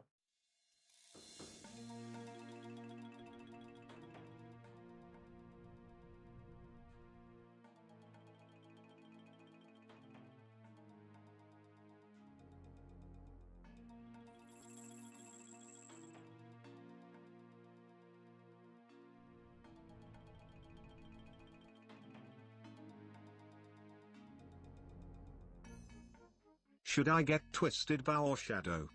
Kaif.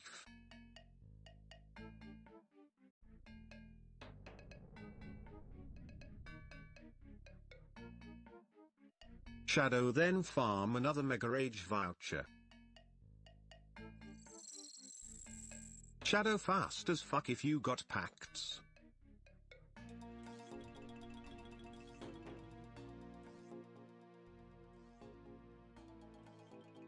Only need one more voucher. I kill all bosses with it in tow.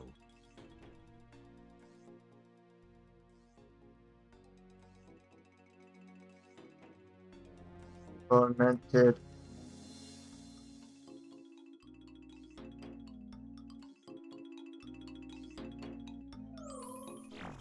Tormented Bracelet helps a lot.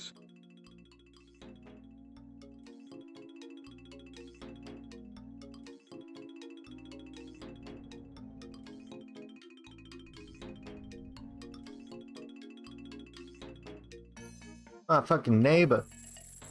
The motherfucking neighbor. Anyone else for this S500?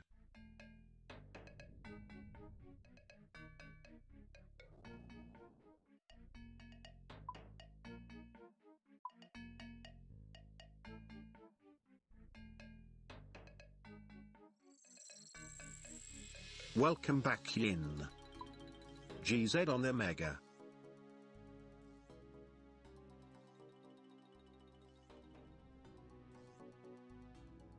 That is nice.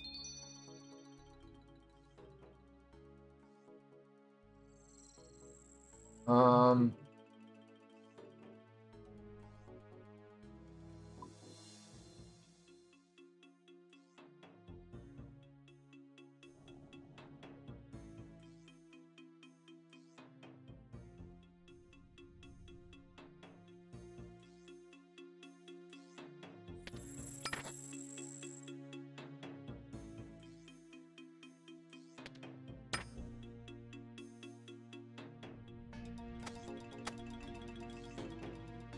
Waiting on neighbor.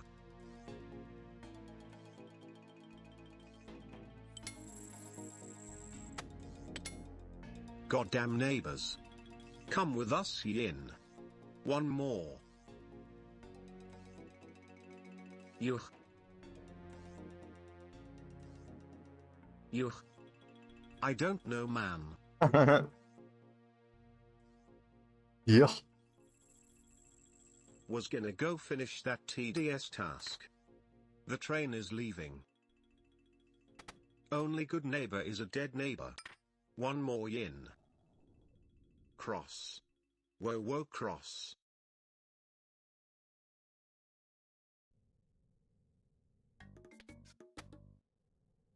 What? Oh Jesus, it's this guy. Won't even MF talk. Ah. There's neighbors present.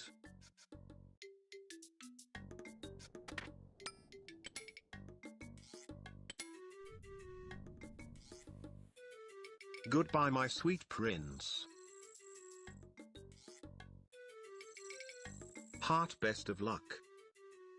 Yeah, if one person gets an ultra rare, then everyone gets one. Bald. Get.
Oh yeah, shadow this fucker.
Damn it.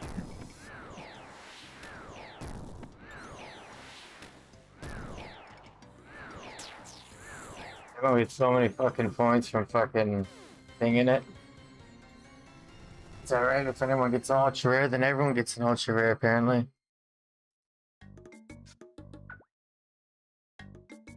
Do the AFK strat here.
This is Live. On Live Leak. Yee.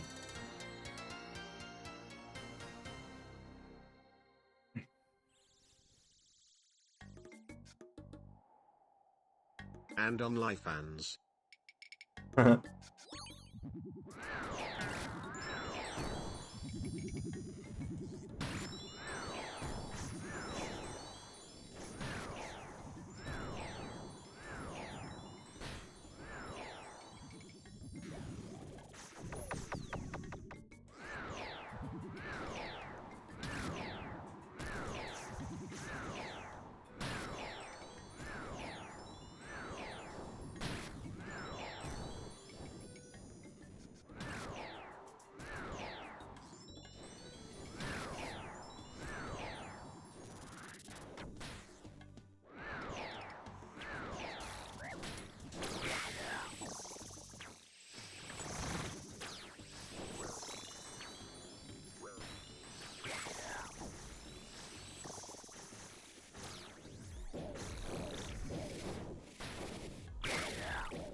Gunshot.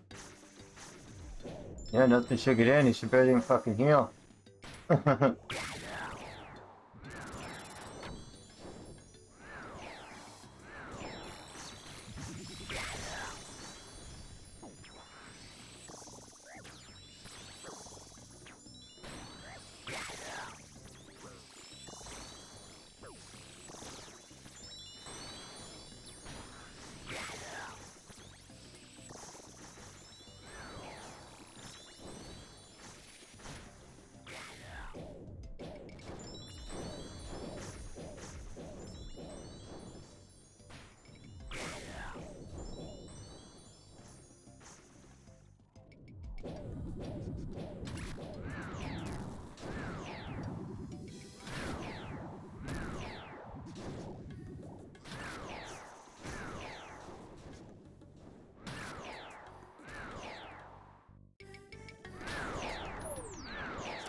You're done, bud.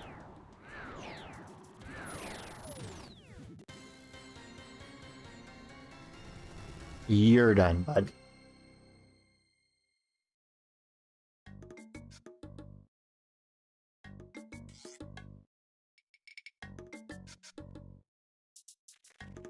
At least they go the right way, too.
Five slow.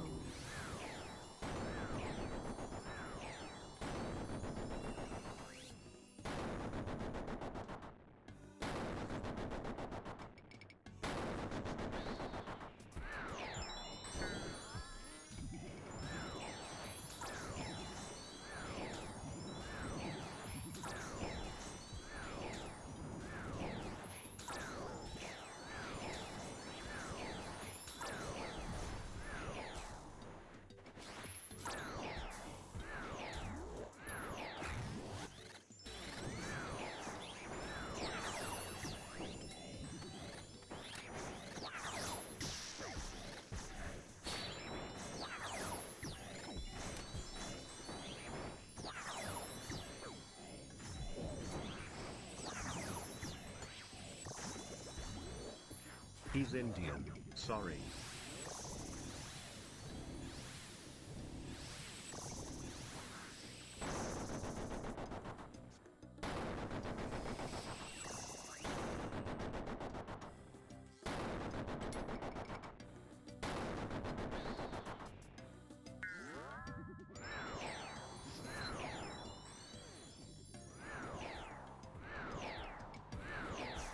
Oh, I forgot my smelly salt.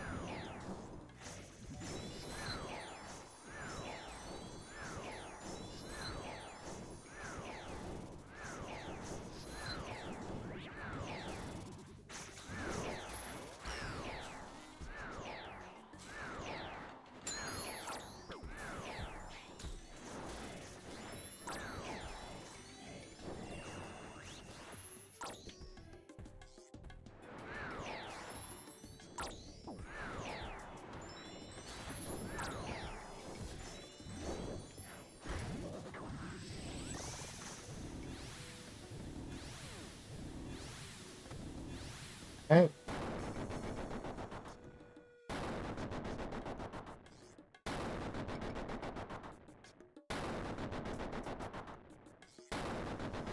Ah. It burns.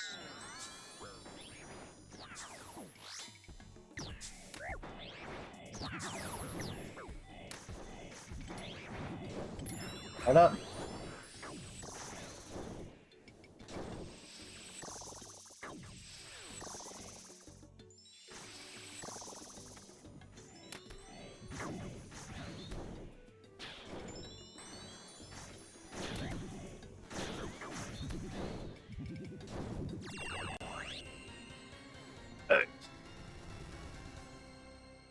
Just want to send this one and heal up. Thanks. Give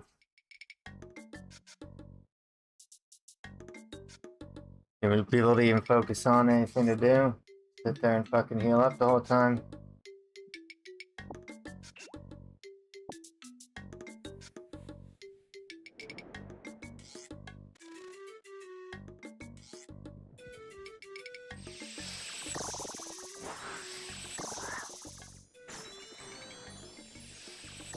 Camera.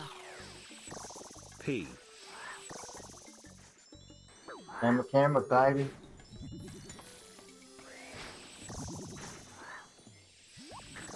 Camera, baby.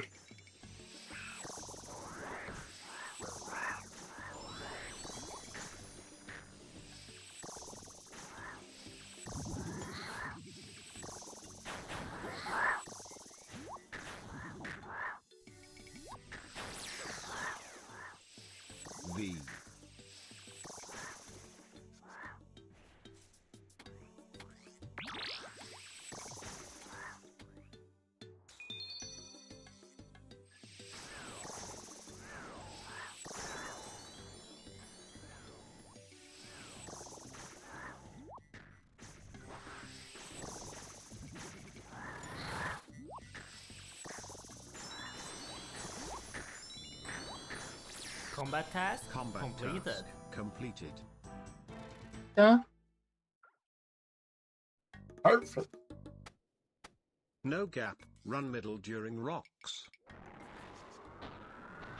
Here, buddy.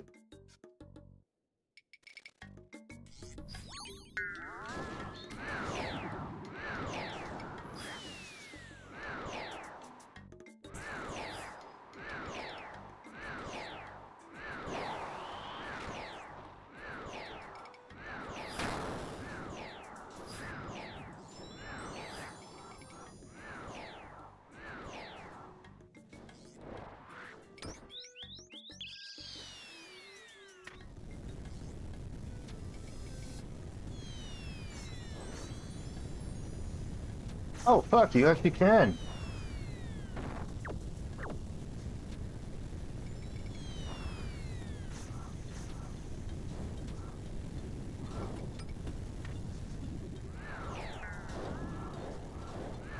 Everyone hits if you can.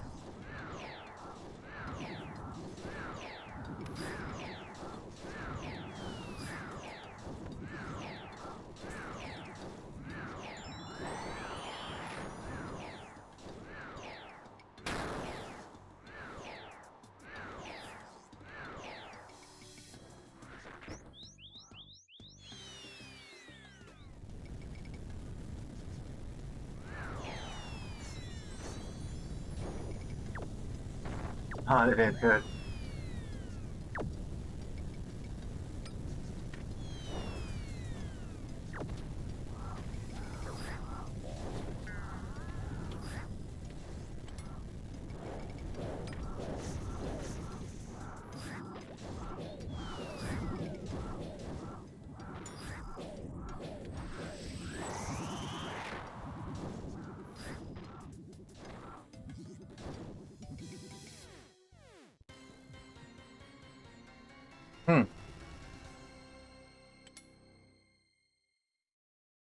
Okay.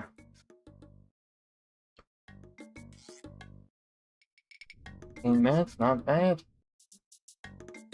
Yeah, where's that other thing then? Huh? That.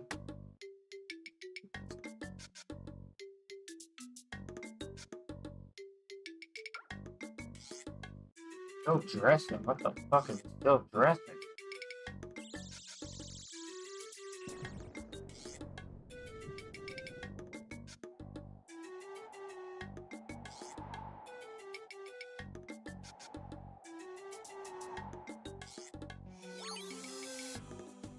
Hmm.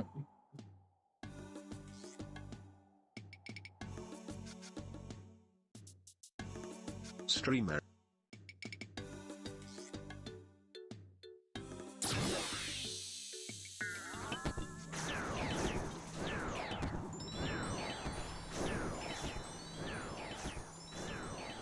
BTW.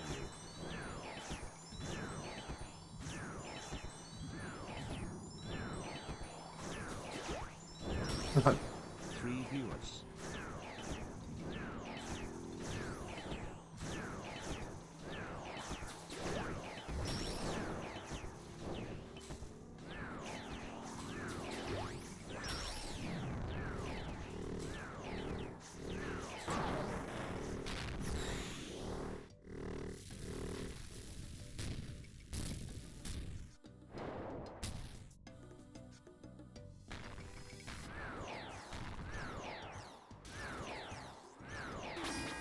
Versus to one of them.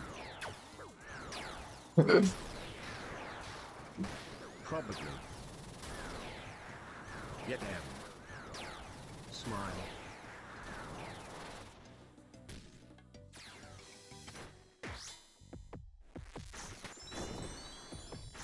Oh, it uses it all in one fucking hit.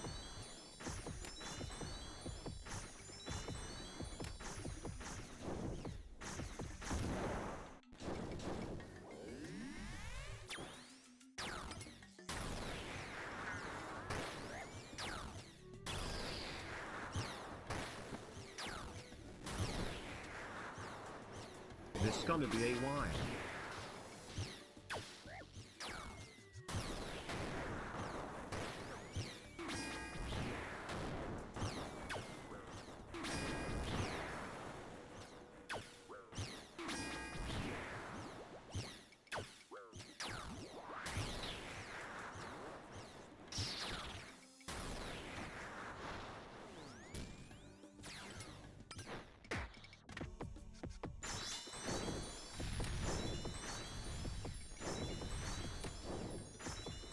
charging it.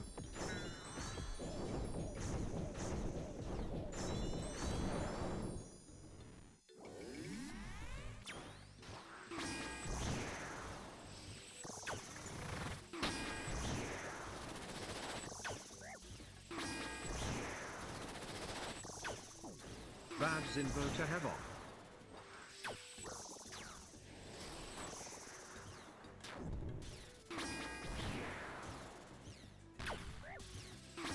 It's stream approved. The ST for 500.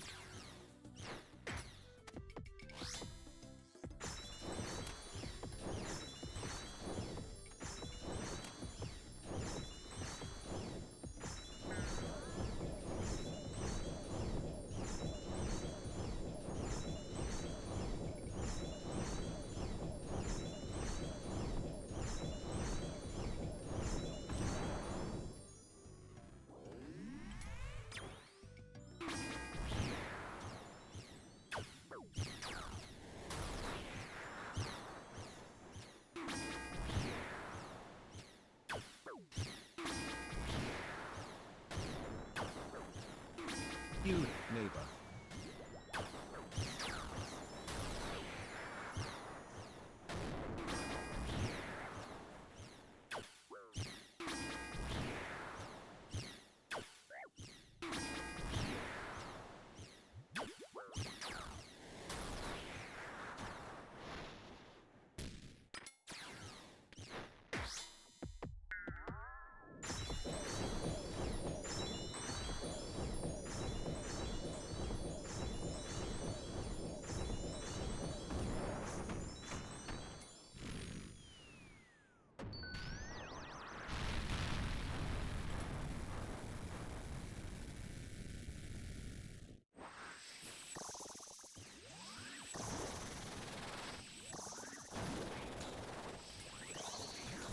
What?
Like 20% the last set.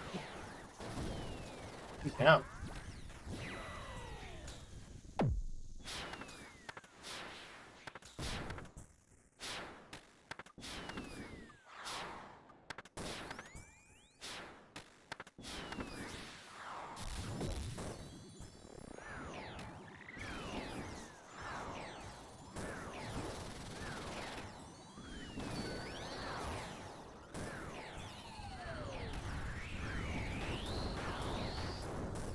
G. G.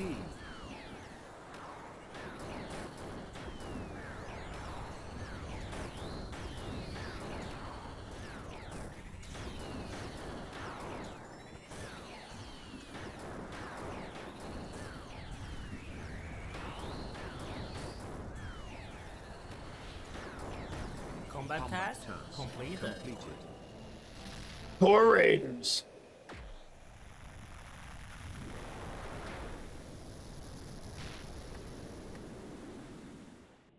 You're the coordinators.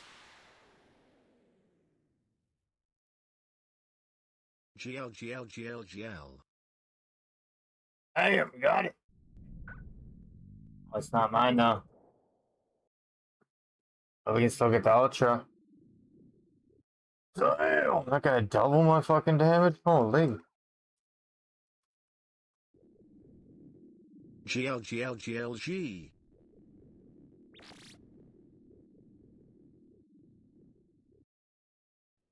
Ow. Oh, Lord. Oh! Yes! Yes. Yes! FK yes. The majority mask!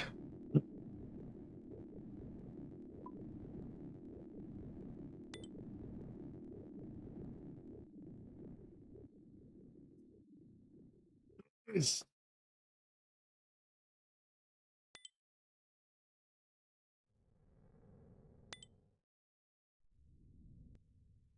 Wanna join Raj? New hat.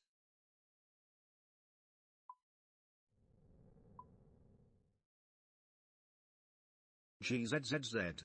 GR. 2 pizzas, 2 out of 3 pizzas. All good, waiting for a friend. What the fucking thing? THNXO.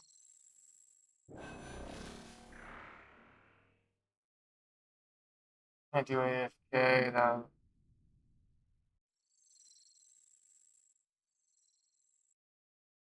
Little type, range trainer, I guess.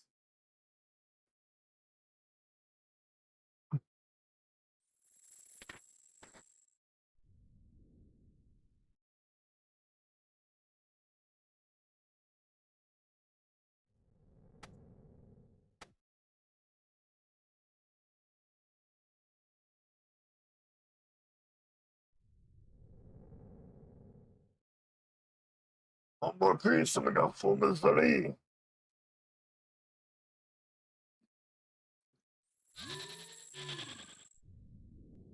Nice, dog.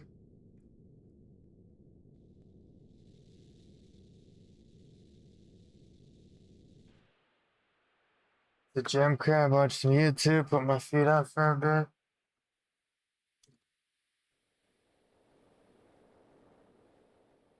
I broke it.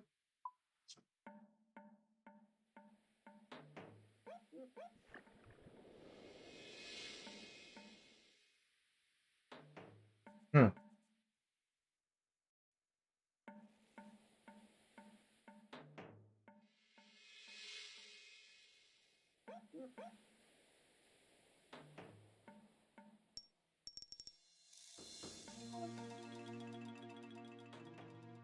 Right off with the crab.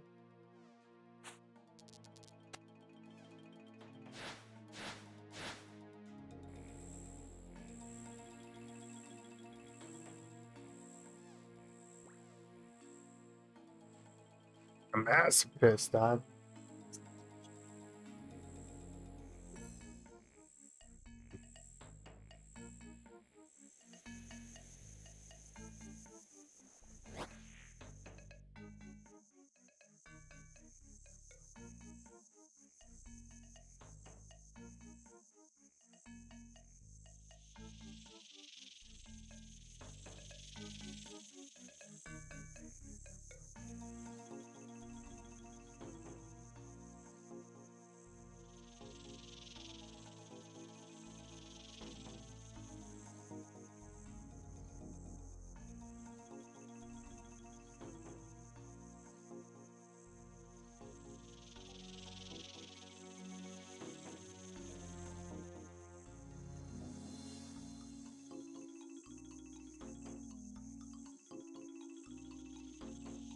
Damn. You got from an old mom kabamba? What's the kabam? This thing? I'll fill you up, little mom. Damn, ain't gonna fill me up. Shit.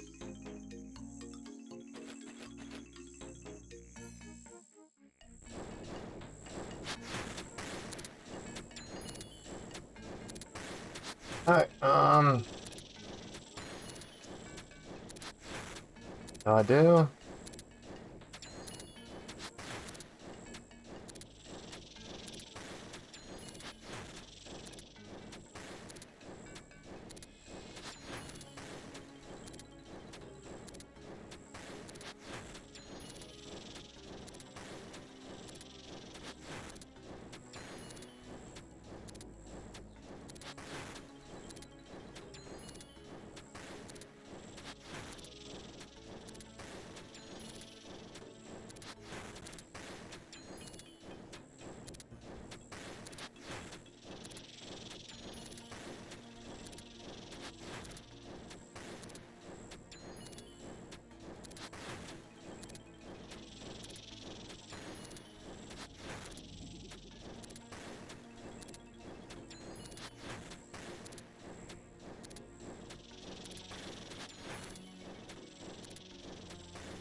Alright, I'll watch some YouTube. Take this.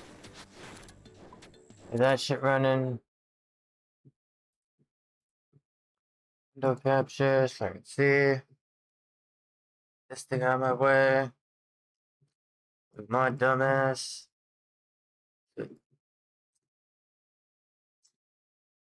Tuber. The tuber button.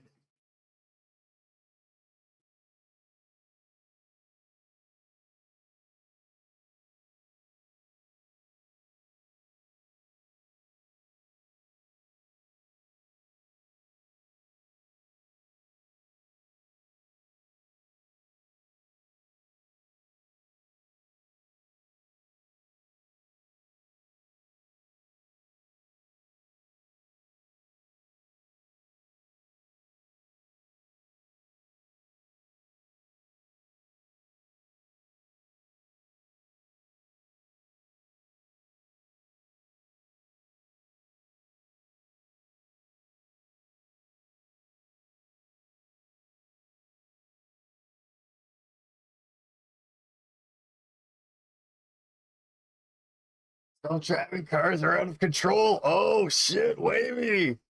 Yo, damn, dude. and gentlemen, the future. Let's keep disconnected, man. What the fuck? You guys can't see it because my client's over it, but the stream says it disconnects. Man.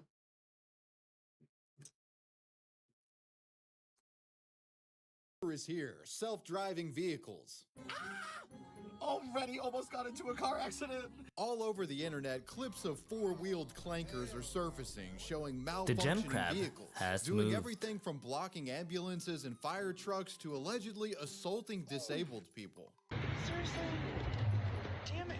While the Damn technology is it. promising, the growing pains Seriously? are impossible to Damn look it. away from, and today we'll be looking at a handful of notorious cases of self-driving vehicles and taxis causing havoc. He brought so much joy and warmth. Last week, a Waymo vehicle turned that joy to sorrow. That damn Waymo vehicles. Waymo versus Kit Kat the Bodega Cat. Waymo vehicles have received a lot of negative PR lately for blocking traffic and their tendency to hog parking across cities. But no Waymo offense is more devastating than what they did to Kit Kat, the bodega cat. I kind of squinted up ahead. What the fuck's and I could Kit Kat? see that Kit Kat had crouched down in front of that front right tire. Meet Kit Kat, a male tabby with a robust social media presence. He Oh, was a God. stray who first appeared in San Francisco's Mission District back in 2019. He'd eventually find a permanent Some residence crazy in the ladies district fucking as Kit Kat was taken in by cat the or owners of something. Randa's Market, a popular liquor store located on 16th and Valencia in the district. Kit Kat's adoption and subsequent promotion to Bodega Cat was announced publicly by the store owners on Instagram, and soon he became a big hit with customers in search of booze, greeting them and always willing to play if given the opportunity. The animal was allowed to go in and out of the store freely, often checking up on the neighboring businesses and bars, building an unspoken rapport and in turn becoming not just the beloved pet of Randa's Market, but the whole business strip considered Kit Kat a part of their family. In time, Kit Kat became so famous that he was written about by the city newspaper and was included in an official map detailing the territories of San Francisco's friendliest bodega cats. At the height of his reign, Kit Kat was dubbed the mayor of 16th Street by San Francisco residents. But sadly for Kit Kat, the clankers were scheming in the city limits, plotting a dastardly political assassination attempt. In August of 2024, Alphabet, which is the parent company of Google, was given the green light to operate their self-driving Waymo taxis in the city of San Francisco. This had been a long time coming, with the company meticulously training and preparing these vehicles for the city using human testers starting 3 years back. The Waymo launch in San Francisco. Yeah, at least was 3 years, rocky, dude. You can't just albeit fucking launch it right successful away. enough, though. Videos posted to social media at the time do show the vehicles still had kinks and glitches to iron out. The cars were randomly stopping in the middle of the road, getting confused in parking lots, and sometimes blocking emergency vehicles. But obviously the big thing is, nobody's getting hurt. Just outside of Randa's Market. Oh, yeah, Kit you're Kat not had supposed to been slam hit on the by a fucking Waymo brakes. vehicle. You're not Witnesses supposed to claim slam on the cat was brakes for a sitting in front fucking of the animal Waymo or right deer. on front tire as Handy passengers four range. entered the vehicle. And after they Yeah, you're not boarded, supposed to slam the on your Waymo brakes. taxi completely Or disregarded swerve. the animal, Especially and if you're in ran it high over, traffic area, they didn't subsequently kill fleeing someone the else. scene. After getting run over, Kit Kat reportedly crawled about 15 feet away and collapsed. Good Samaritans made an impromptu stretcher for Kit Kat out of a cutting board, and the owner of Randa's Market, a man named Mike Zidin, was urgently notified of what happened. Mike and his wife rushed to the scene and took Kit Kat to a local emergency Yeah, they're clinic. not going to be But sensitive sadly, for by the cats time and they had gotten dogs. there, it was too late. Drive Kit right Kat through them, I passed away guess. from his injuries. Now fans of the adored feline are taking to social media, demanding #justice for Kit Kat. The death of the famous cat hit the community hard, and people were outraged with Waymo. I mean, if people's description of events were true, it was almost as if the Waymo was trying to kill the cat. If only there was a video showing exactly what went down. Don't worry, we'll get to that. Despite it being a non-human fatality, this turned into quite the PR disaster for Waymo, who were quickly inundated with hate and people skeptic of their technology. I mean, if your cars can't detect an animal in front of it while in park, I think that's probably an issue that needs to be addressed. The city of San Francisco mourned the loss of Kit Kat, and the internet soon followed, with tribute posts for the feline popping up in all corners of the web. Waymo had to answer for their alleged crimes, right? Well, according to the company, people weren't getting the full story here. Waymo's release here seems to suggest that the cat ran under the vehicle as it was moving, and it wasn't just sitting in front of the tire and squashed. Quote, "We reviewed this, and while our vehicle was stopped to pick up passengers, a nearby cat darted under our vehicle as it was pulling away. We send our deepest sympathies to the cat's owner and the community who knew and loved him, and we will be making a donation to a local animal rights organization in his honor." While a seemingly good faith olive branch to the community, this description of events didn't jive with those who allegedly witnessed the Kit Kat incident. Note that Waymo said Kit Kat darted in front of the Waymo and was hit, which makes it seem like this was an unavoidable freak accident scenario and was mostly the animal's fault because, it ran out quickly in front of the car, allegedly. Though from the start, on-scene witnesses were saying the cat was essentially sitting in front of the tire when the vehicle recklessly sped off, crushing it. So what was it? Because I think the truth of the matter is the cat's sitting under the tire. Fuck, we the don't want to just, thing's not going to just sit there and fucking honk the horn at it. There's not going to be a robot to get out. The cat as well. But if it's truly a technology failed situation where a human driver wouldn't have it was probably underneath the sensor, underneath the wheel. Established. Well, thankfully, in December of 2025, the speculation regarding the finer cat sitting underneath tires of cars would be quenched when CCTV footage. You think the cat would notice, dude? Because the cat sees fucking cars driving along. So why the fuck would you sit behind its tire?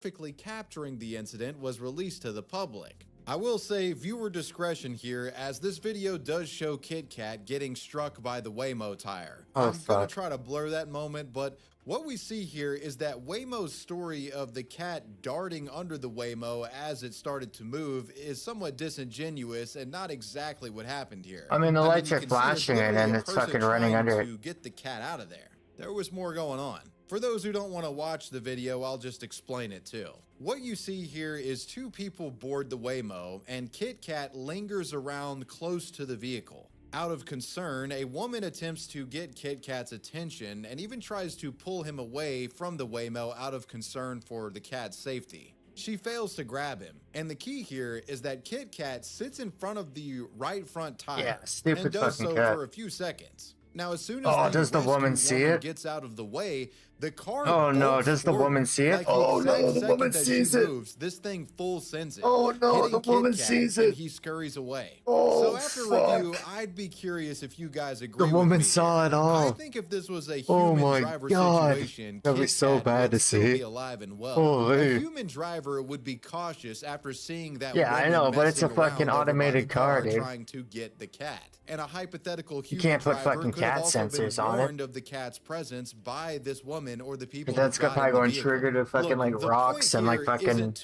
different terrain. Just, blanketly say self-driving vehicles are bad. They're like I bridges think in the long and shit, run, self-driving vehicles will actually reduce pedestrian and pet fatalities. Yeah, it's just a stupid cat, but dude. we have like, to be honest and hold these companies accountable when stuff like this does happen. That woman saw the cat get iron out crushed. all of the kinks and be completely and totally honest when the autonomous vehicles it's such a bad thing to see. While Waymo has expressed sympathy regarding this incident, I think it goes without saying that they have no plans on stopping service in the city. Legally, they weren't in fault, and in all honesty, suffered nothing more than a bit of negative PR. Rest in peace to Kit Kat.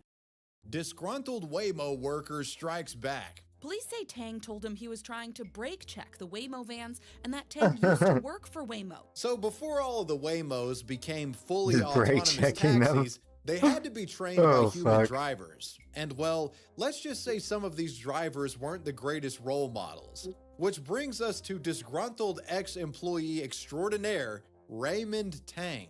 When they reviewed the onboard video, it was abundantly clear that the driver of the Mazda was intentionally trying to cause this collision. Back in 2018, this guy worked for an IT firm called Genesis 10, and Waymo had contracted this firm to provide test drivers to train their vehicles. Now, the specifics of exactly why this happened are unknown, but in early 2019, Raymond Tang was let go from Genesis 10, and the cited reason was he, quote, failed to meet high safety standards, whatever that means. Yeah, apparently Raymond wasn't the best driver when behind the wheel of a Waymo, but it's not what he did in the Waymo that got him in today's video. It's what he did to multiple Waymos after he lost his job. After his dismissal from Genesis 10 and Waymo, Raymond seemingly went on a revenge tour against the latter of the two. According to reports in the city of Chandler, Arizona, Raymond Tang's personal vehicle had been observed harassing and committing traffic violations towards Waymo vehicles while on the open road, as if the dude had a vendetta against Waymo itself. Apparently behaving aggressively, road rage style when he saw them on the streets. This is bad already, but even worse when you consider, people were driving these vehicles to train them, so he could be potentially hurting a person if a wreck occurred. It's not just a robot. These alleged incidents actually resulted in Raymond getting charged with traffic misdemeanors and fines totaling more than $3,200 in damages. But none of these prior infractions compare to his video recorded incident. On January 30th, 2020, near Rural and Warner Road outside of Phoenix, Arizona, Raymond Tang was driving a Mazda sedan, and he had found himself in the proximity of two Waymos driving in a convoy down the road. As you might expect, the sight of his sworn enemy caused Mr. Tang to spiral. The Waymo in the front, its camera shows Raymond's Mazda swerving in front of the convoy and brazenly brake checking in what looked to be an alleged attempt to cause a rear-end collision. Raymond did this crazy brake checking on the Waymo a total of 5 times until, well, he was successful and the Waymo smashes into Tang's rear end. After getting rear-ended, Tang does... And he doesn't think they have cameras or anything on them? Tang doesn't flee the scene. He actually sticks around for police. He doesn't think they have fucking cameras? What the fucking idiot? Operating the vehicle in manual mode. This person was reportedly sent to the hospital for injuries and asthma-related difficulties. But wait, people operate them? The second Waymo driver had no injuries. Oh, I guess you get in them and you could drive them in manual or automatic or fucking robotic. What the fuck are you doing, bro? Mr. Tang would at first try to say Level up, pedestrian completed. ran out, and that's why he slammed the brakes, you know, to avoid hitting this alleged person. Raymond, buddy, you used to do contract work for the company. You know there are cameras on the fucking Waymos in and out. Why are you gonna lie, big dog? When reminded of this fact, Raymond would allegedly confess to police that the wreck occurred because he had brake checked them. During their investigation, Tempe police reviewed the footage from Waymo's onboard cameras, and there they saw Raymond's unhinged brake checking antics in 4K. Mr. Tang would be found culpable and arrested on February 12, 2020 for the Waymo assault. Raymond was booked into the Tempe City Jail on suspicion of 4 counts of aggravated assault, endangerment, criminal damage, and reckless driving. Waymo would put out a statement describing Mr. Tang as a former disgruntled employee that had engaged in similar conduct since November. They said, quote, "Incidents such as this reinforce the importance of Waymo's mission to make it safe for people to get where they're going and to help save the thousands of lives now lost to traffic crashes caused by humans." Yeah, they were pretty much like, one day, crazy motherfuckers like Raymond, they're going to be all replaced by Waymo, so you never have a road rage incident again. I mean, I guess it's a pretty good point. This incident actually helped Waymo in the long run, as the vehicle AI now has contingencies for psychotic brake-checking Asian dudes. They stay far away from this particular model of Mazda. That's real. They actually do that. I would never lie to you guys. The implosion of Waymo's copycat company. Crews had to use the jaws of life to free a pedestrian trapped underneath the Cruise vehicle on Monday night. What a lot of folks don't know is that during the rise of Waymo, there was a seemingly equally competent competitor gotta save your life with the jaws. Taxis. That company being Cruise LLC. And they might have been the self-driving taxi you hail today in your city if it wasn't for a woman getting plowed. The company says one of its vehicles is not at fault for a crash. It sent a woman to the hospital with life-threatening injuries. Cruise LLC was a self-driving taxi venture started all the way back in 2013 by Twitch.tv co-founder Kyle Vaught. It was a Waymo copycat that opted for aggressive growth over the slow and methodical approach of its Alphabet-owned rival. Cruise was acquired by General Motors in 2016 and pushed aggressively to beat Waymo to market with fully self-driving taxis. And while Waymo did beat them in the long run, Cruise did beat Waymo in the sense that it was the first to have robo-taxis in a crowded city area. See, Waymo's first fully self-driving taxis were available only in the suburbs of Phoenix, Look at it Arizona. fly past other traffic, dude. To use the less complex oh my fucking god, I'd be scared as hell if I seen that. Their autonomous vehicles. Cruise, however, said fuck it and aggressively launched their fully autonomous taxi service in San Francisco's urban core in 2022, which was over a year before Don't get in the back. So in oh, you crazy ass bitch. The United States. Do not get in the fucking back. Go wrong? I Yeah, get in the contentious driver's protest seat today just in outside the case. headquarters for driverless car company Cruise. After launching the fully autonomous taxis in San Francisco in June of 2022, Cruise did well. Oh, America already has but fucking. problems quickly arose. Okay. Issues similar to what Waymo deals with today, albeit even Back when worse. COVID was the out. Cruise robo-taxis Okay. were cited in numerous car accidents and violations. Fuck, get The fucked, most bud. notable early mishap was a Holy case where a shit. driverless Cruise failed to yield to a fire truck responding to an emergency. This Oh, resulted fuck. in a wreck and an injury to the passenger inside of the Cruise vehicle. The clusterfuck would continue as additional pedestrian injuries involving Cruise came down the pipeline.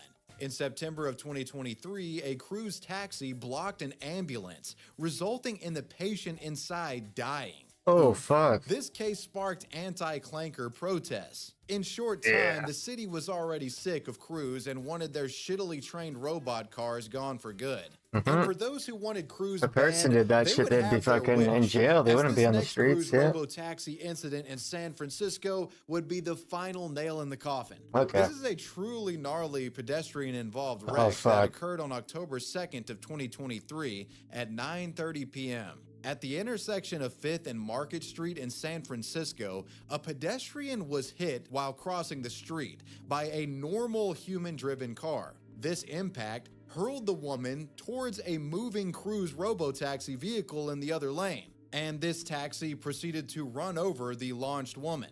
But Holy it's worse shit. than that. Detecting a pedestrian, the Yeah, it taxi twice? applies the brakes and came to a stop literally on top of the woman, Oh.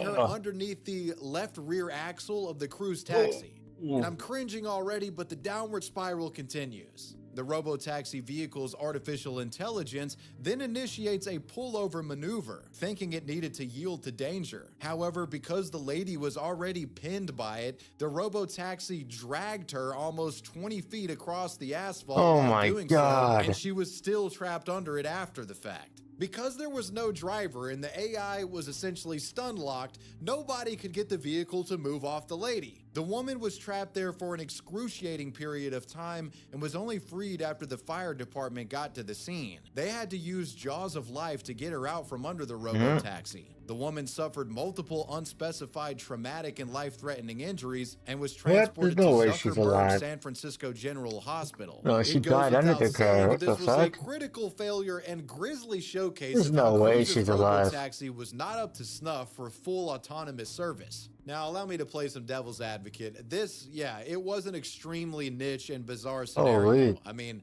the woman was hit and thrown by another driver's car first. Yeah. And where she was thrown, the Cruise's, detection system apparently couldn't see her because of just that particular way she was placed under it. This kind of pedestrian Yeah, it's the impact other isn't person's happening fault, every I day. guess. But it's these hyper-specific scenarios where self-driving cars get into trouble. A human driver would keep still and get out to assess Yeah, we're what nowhere had close to happened. the self-driving The Cruise taxi's cars. response unknowingly resulted in the body being Those dragged things across cause lots of asphalt so problems. it could needlessly get out of the way for a problem that it had caused. This incident proved to be the death knell for the Cruise robotaxi. On November 19th, just 2 months later, CEO and founder of Cruise LLC, Kyle Vaught, announced his resignation, and almost all of the company's taxis were recalled. On November 14th, 2024, Cruise LLC agreed to pay a $500,000 fine after admitting to a false report following the collision. They also coughed up a $1.5 million penalty to the city. Finally, seeing no way forward with the taxi's tarnished public image, in December of 2024, GM chose to stop funding Cruise altogether and no longer invest into autonomous vehicles. Instead, they incorporate the technology from that company into the development of advanced driver assistance systems for human-operated vehicles that GM produces. And with that, Waymo pretty much became the premier self-driving robo-taxi, and that's kind of how it is today. Slow and steady really does win the race. Food delivery robot clanker chaos. I tried to go right and it went right. Then I tried to overtake it on the left and then it kept going, so I kept going forward. It slammed on the brakes. I hit it and then it backed up into me. In this invasion of autonomous clankers that we're dealing with, Waymos aren't the only self-driving four-wheeled objects causing issues. Bring in the delivery robots. Who's this? Marcus, you fucking loser. Food delivery robots are invading Marcus. cities, and while you don't have Names. to worry about these plowing you over, for now at least, these little guys have been blocking ambulances, getting hit by trains, and apparently harassing gem crab pedestrians at has disturbing moved. rates. We have an ambulance in Hollywood that has to transfer the patient in the back to another ambulance because that first ambulance struck a delivery robot. Oh, it's gonna crush it. Oh, it's gonna crush it. A helpless food delivery robot stuck on the tracks as a train barrels towards it. Unable to do anything for the little guy, bystanders can only Get watch fucked. as the train crushes it and whatever food was inside. As you can see, these autonomous food delivery robots are finding Poor little themselves guy. hit left and right. But sometimes Yeah, they no go chance. on the attack He's as trying well. to fight another Now machine. we move on to the assault of the gay disabled therapist. Man versus robot as a delivery bot allegedly goes rogue. Meet Clark Cheney. According to him, he's a gay disabled man with cerebral palsy. The guy is somewhat popular on social media for his Instagram page, The Gay Disabled Therapist. On this page, Mark showcases his struggles with cerebral palsy and encourages those with the disorder to be as active as possible. He's one of those, you know, hey, I can live a relatively normal life despite my condition, sort of inspirational Instagram guy. You guys know what I mean. While pretty active and capable, Mark does use a motor scooter often to get around town, frequently traveling by sidewalk in his chair. With that established, a chance encounter with a rogue clanker would make this guy famous in ways he'd never imagined. On his way home from a medical procedure on September 12, 2025, Mark when a encountered fucking a delivery food thing robot finds somebody from in a Serve fucking Robotics as he was rolling another down the robot sidewalk. chair. According to Mark, it was behaving erratically and was aggressively trying to pass him on the sidewalk. So Mark says he stops, lets it get ahead of him, and it's at that point where he starts recording a now infamous video.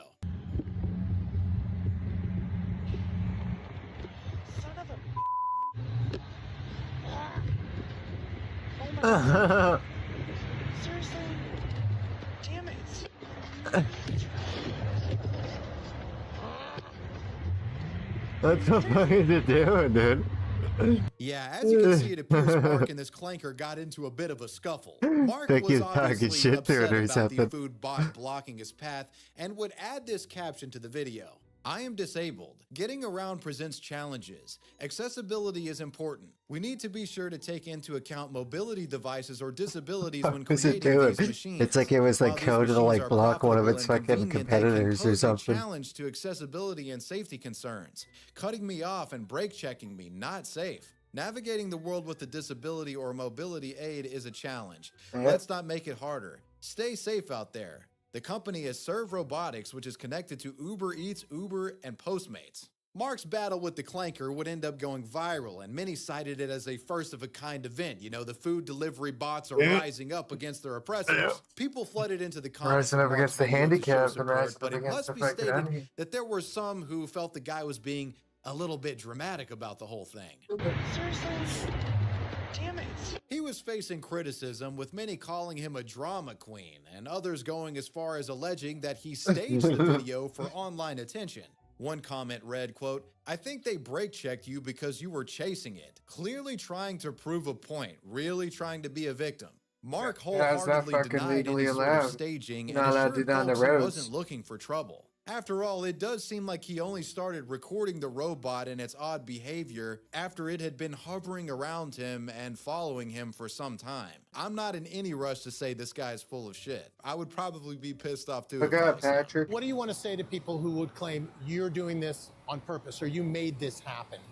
Well, I mean, the first thing is, I can't control a robot. What the fuck's wrong with his voice, dude? Attention from the company He's probably that his made own the robot, therapist. Serve Robotics. He ain't In nobody response else's to the therapist. incident, the What the company fuck? Serve Robotics put out a statement. and they admitted being in the wrong here. The company Serve Robotics sent us a statement. It reads in part, after examining this incident, we learned that our safety system designed to predict pedestrians' intentions and cede way to them instead caused the robot to impede their way.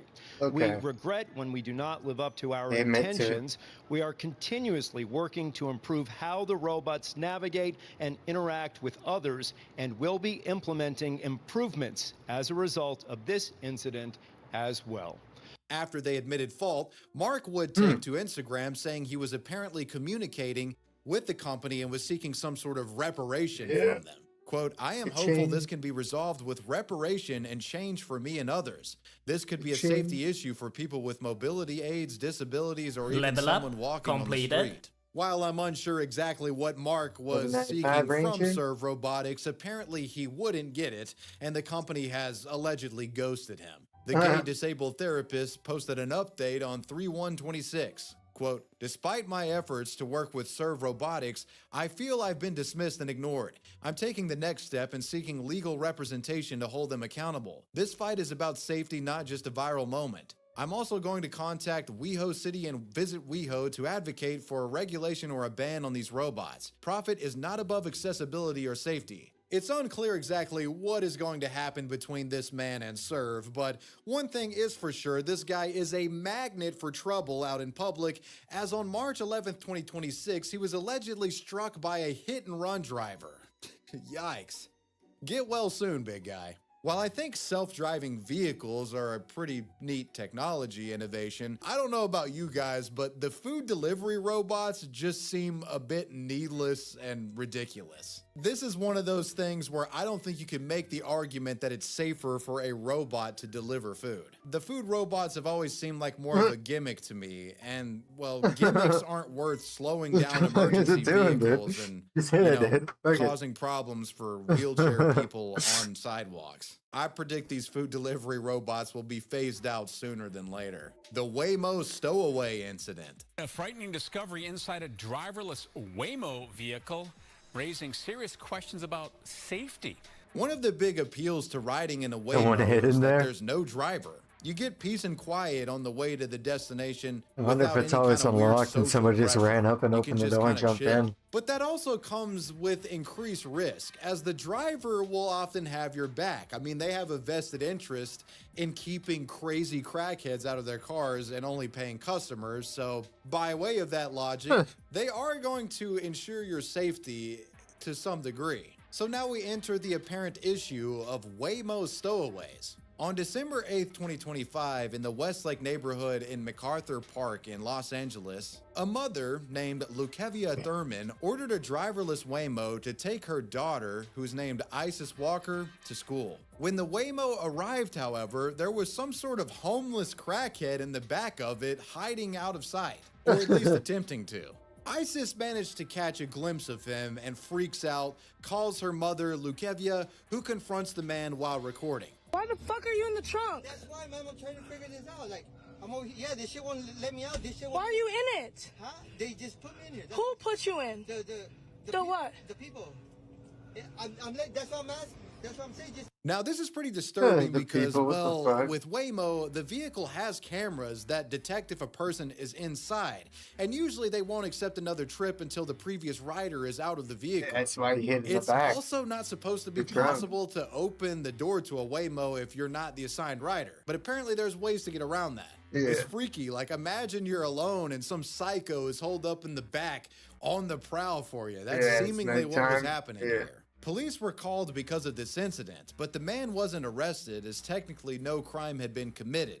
Well, at least yet. So the mysterious stowaway was released. Folks on Reddit and TikTok sounded off to this viral video. And the question at hand was, how could something like this even happen? Surely there's contingencies in place. I hadn't seen the original post, but I'm not surprised people were convinced this was a skit. It seems extremely bizarre that Waymo, armed to the teeth with cameras and capable of detecting left-behind items, was unable to detect the security/safety threat of a human being stowed in the luggage area. Is there one of those sliding covers that he was able to utilize? It also seems very strange that he was unable to get himself over/through that back seat. I think any human could figure that out if they were actually stuck. Strange situation Oh. all around. Stay vigilant, people. One user chimed in with this. If there isn't a cabin check between each rider, it's possible to slip into the trunk from the back seat.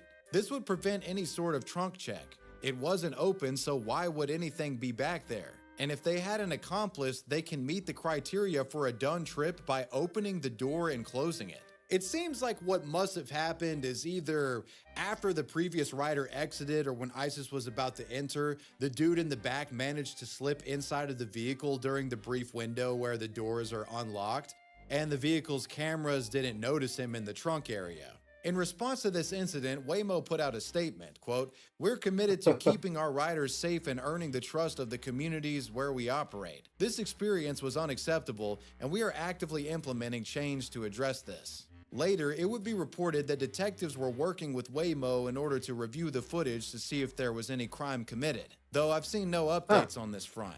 Both ISIS and Lukevia would later talk to the media about their experience, with Lukevia worried that something like this could happen. Name your daughter It ISIS? was a moment that I won't forget for sure. She What called the immediately and I fuck? just rushed over. Why would you name your daughter fucking ISIS?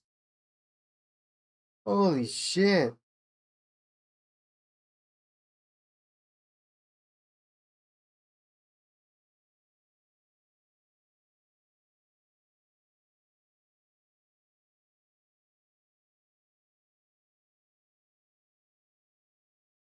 It's so dumb, dude. What a dumb fucking mother, The dude. gem crab has moved.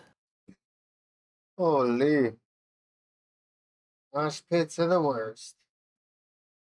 Welcome back to the Papa Meat channel. How you doing? How you doing? Coming in sundown because today we're going to be talking about mosh pits. Roll the B-roll.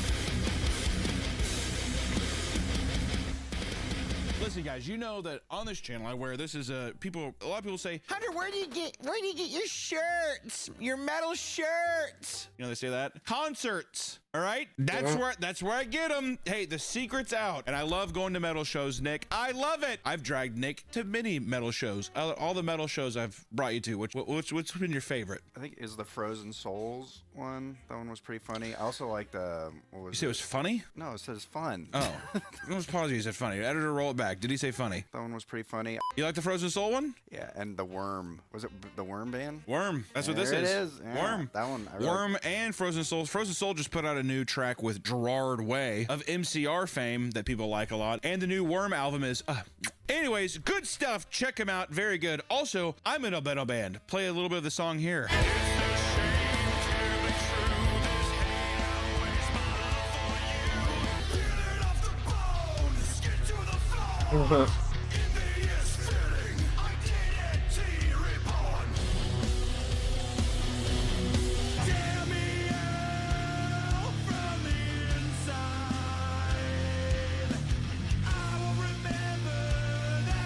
What the fuck?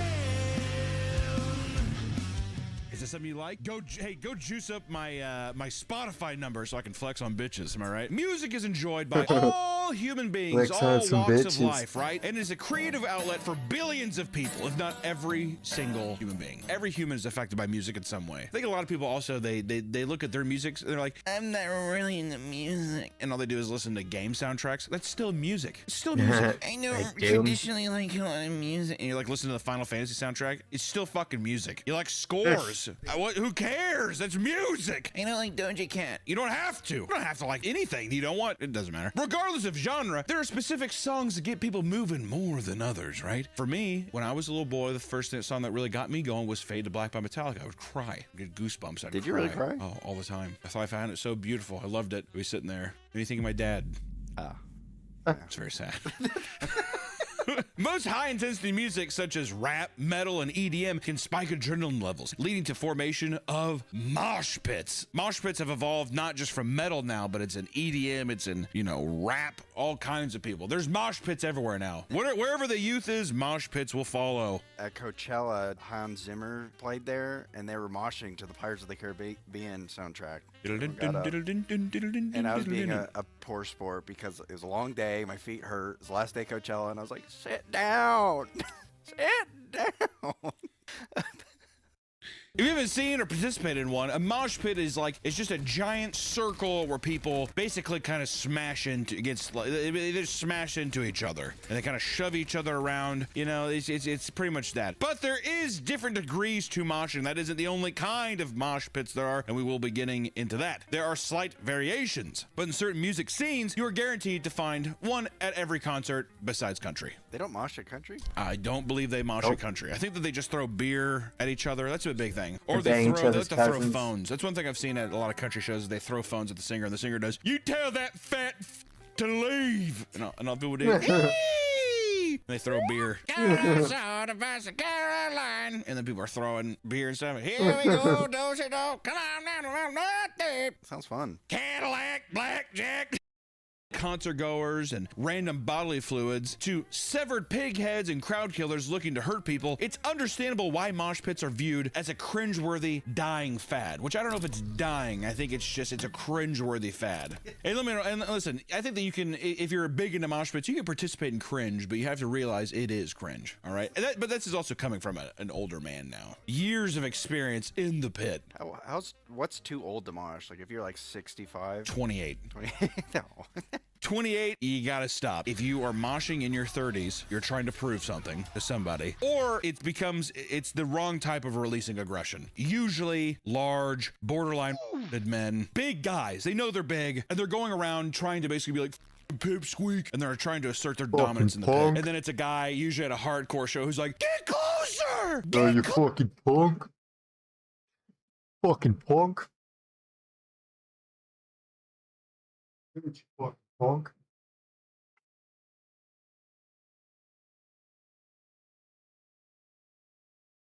Closer! Spin! Fucking, I want to see his circle pit! Don't look at me! Though mosh pits might seem like a rambunctious modern tradition, they actually originated in a time when tradition and formality were the societal norm. In the 1960s, bands like the Stooges, Iggy Pop baby, and the MC5 held concerts where fans would jump into each other and onto the stage. And though it wasn't called moshing, it was the origin of what would develop over the next few decades, right? The beginning of the punk movement, Nick, is where people started being like, hey, why do I feel like jumping around? That's what I love about people understanding headbanging and all that kind of stuff. It's people being like, we don't have to sit still. You bugged me and I liked it. We're boys from the 60s. That's what it feels like. Metal concerts, for people that are also wondering the allure of metal concerts, is it's not all of them, especially now because metal is, all the biggest acts are so aged now that the fans are also aged. That's why this new young crowds with hardcore is so popular right now with the youth that the shows are almost worth going just because you actually get to see young people enjoying something together versus, I mean, if I went to go see Slayer, it's going to be every 54-year-old guy just standing there like,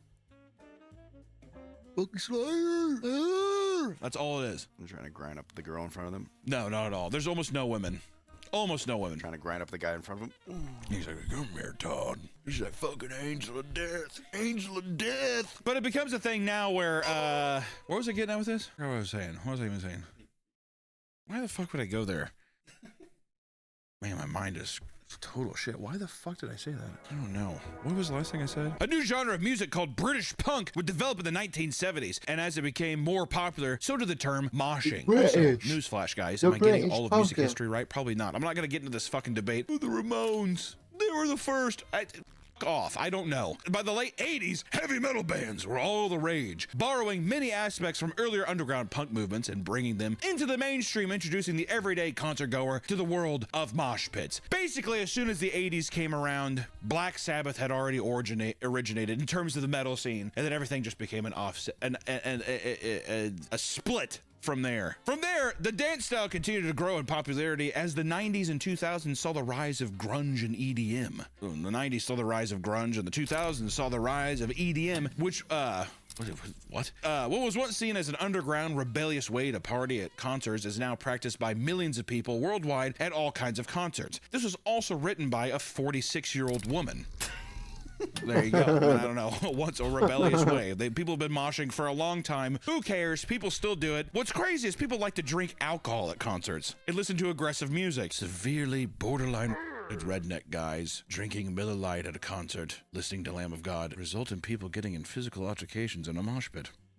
Who would have thought? It doesn't matter the genre as long as there is a steady beat, people will mosh to it. That I don't necessarily know. Oh, you'll mosh to anything. Really? Yeah. Pirates of the Caribbean. Oh, that's true. That's true. Everyone- Oh, I was going to say, people looking up at the stage, whatever. I went to see... That's what it was. Thank you. I go with my wife to shows, and it's the same kind of thing, because you go to the Slayer shows, it's just guys standing, and that's why the hardcore scene is so fun, because people are actually moving and stuff. And that's what I was going to say. Metal shows are really fun because they're energetic, and there's like a pulse, there's like a life to them. Granted, it's usually just a guy, especially at a hardcore show, he's just like, don't look at my fucking face! You try to take me down! I'll see you in hell! And then there's a breakdown. That's the entire show, right? That's pretty much it. Yeah, it's all that kind of stuff. You always said I was wrong, but in the end, I'll be right. It's that kind of stuff. It's just as grating. But then I went and saw Shaky Graves with my wife, and it was as if you were there. The Shaky Graves concert, it was fine, but it's just such a different experience. I don't know. And I try to tell my wife this, and she's always just like, it's a different thing. It's a different time. I'm like, it's just kind of boring. Now, people can't just enjoy the music, and then you get that kind of thing. And she's yeah. No one was even dancing. I mean, anything, just to be like, show any sign of being like, I would have taken one of these. Who doesn't like doing one of these? Looking up at Shaky Graves, and he's like, well, stomp, clap, type fucking music. He has this little bass drum. He's like, we're rolling in the deep. Whatever the fuck it is. It kind of sounds like we're Shaky Graves a little bit. Yeah, I think so, yeah. Play like a little bit of it so we don't get copyright stricken. That's all you have to do. There it is. Can you not, to that kind of music though, can't you be like, instead it was just this. And everybody drinking their IPAs, making sure it's not in their mustache. Even the women.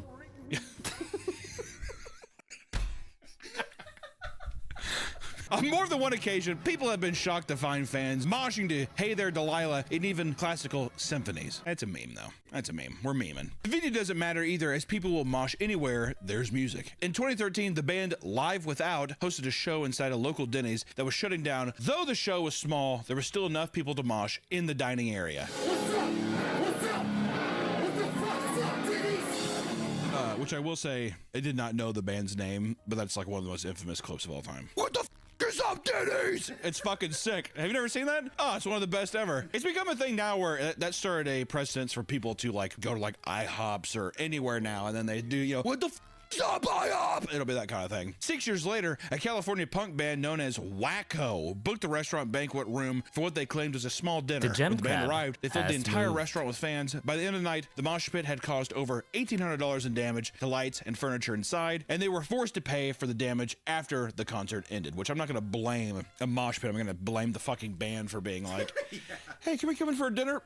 And then they play. Also, how do you let them set that up? Speakers and everything? Like, guys, if I was working there and I'm like, it's been a 9-hour shift, I don't fucking care. I'm leaving. So it begs the question, if people are no longer moshing only to intense music, then why do people mosh? Why on earth would people mosh? Well, some use mosh pits to release emotional stress through symbolic aggression. Once again, we're trying to approach this like a thesis paper. I don't know why. You know why people mosh? Because they're stupid and they're aggressive, they're high, they're drunk. Many have stated that the adrenaline and controlled chaos of mosh pits give them a sort of high that drains them of any negative feelings. These feelings are also boosted by the sense of primal community that mosh pits provide. Even though people are being pushed around, they usually want everyone to leave happy and healthy. I don't know if that's Just true. breaking shit. I don't think that's true at all. They just I think throw it there's around dickheads out something there. and break It doesn't it. matter. There's definitely people that just want to hurt people. However, Yeah, sometimes there's it's really definitely not people that out there deep. that People just do it wanna simply break because it's people. fun and it breaks societal norms. Those societal norms. So I do it to break societal There's norms. people that want Who to do says more that? than just hurt people, dude. Who actually said that? Just Why do wanna why do we break put as that many in there? people as To break possible. societal norms. Yeah, Although fucking you guys right. are all A guy fans going of to the a same dying artist. fetus show wants to do a mosh pit to break that societal norm. No, I think he's just probably slow in the head. Big pit move, I jump inside. Push me, I push you back. That's every mosh pitter. This place is lit. That's every metal fan. God damn, this place is off the charts. Hold my bush light, I'm going in. Thank God I broke those societal norms. Some even argue that mosh pits help combat the male loneliness epidemic by giving men a safe space for Okay. physical violence while also teaching them restraint and awareness of others. I'm getting lost. Uh-oh. Okay. It's all falling apart, Nick. Though it might all seem like fun and games, there are still rules to the pit. Mosh pit etiquette is expected of everyone. The number one rule of the mosh pit is that if someone goes down, you gotta pick him up. This helps prevent people from being trampled as the crowd continues moving. AKA, big old boy, big old girl, they take a tumble, you gotta get them up. Or it's usually the extremes. That's what I've always found every time. Tiny person goes into a pit, gonna get rolled over. Gonna get absolutely rolled over, gotta help him back up. Somebody standing, me, a lot of times, standing there, I'm a big boy, get off balance, and I fall down. You gotta help me up, I'm too big. Big Nick, what, ripped his... Oh my God, and then yeah, Big Nick, who's on Meaty Magic, the channel, he's tore his ACL twice at shows. One time he was just standing. Somebody just fell into the back of his leg and he tore his ACL. But he was not even moshing. Nick, tell us how it went. First time I was walking playing disc golf, and I tore my Achilles. That was about 6 years ago. Then I went to the, I think, 20th year anniversary Chiodos show, and a mirror was playing, and I was standing still, and someone fell into me, and my leg blew up. So it's pretty cool. Pretty badass. Yeah, let's just say I'm a bit of a war veteran. Thank God he was breaking the societal norms around it. By standing. Yeah, by standing. Beyond this, mosh pits may vary from the type of swinging allowed to the clothes you can wear. That's because there are so many different variations of mosh pit moves. Online, you can find thousands of people doing the Wall of Death, which is when artists split the crowd in half and have them smash into each other, usually when the beat drops. It's also almost always pathetic. It looks cool in a big setting. It's also usually people just doing and diving in. I've never been in a part of a Wall of Death where I haven't just been like, where the cringe almost kills me. As always, it takes so long. It takes so long to split the fuck up. There's nothing worse than a show being like, split it up, and they do whatever, and they sit there and he's like, who do I say 3? I want everyone to lose their fucking minds. It's like a pirate metal band. Arg, 2, 3. And they all just kind of go in there and it's just like, yo ho ho, right, whatever, some fucking, what are the band's called, like Ailstrom? Oh my God. I fucking can't stand pirate metal, dude, my God. Yodi leader, hey, whatever, they're all like going together. I've left shows once they do it. Oh my God, as soon as they start splitting it up, I'm like, I'm getting the fuck out of here. What, I mean. It's pathetic when it doesn't work. They're like, do it again. I ain't gonna start the song till we get this. You're like, get me the out of this show, dude. Some other more niche moves include the slingshot, in which someone picks up another dancer and throws them, or there is the pig pile, which is the one person who's chosen at random and shoved to the ground, and from there, the entire pit dog pile on top of them while squealing. I've never heard of that, and I'm almost positive I made that up just for this video. I have never once saw someone push someone to the ground and jump on top of them and everyone squeals. I have never seen that. I've never heard of that. Must be going to lame shows then. I fucking guess so. I guess so. I've seen people open magic cards in a pit.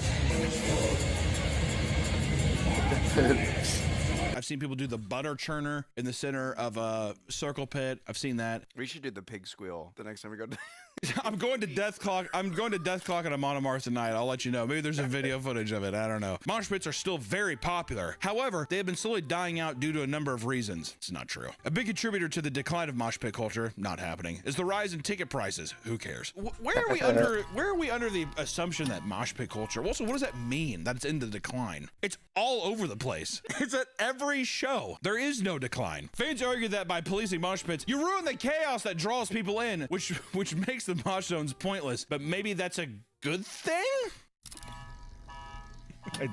We're never gonna get them to write another metal document ever again. We're never gonna do it. Amidst the chaos, it is common for people to bring random objects into the pit to add to the mayhem. At a metal show in Queens, fans were told to split the pit in half so a guy could drive his motorcycle inside and loudly rev it to the beat of the song, which is so funny, and I have to imagine it's happened so much.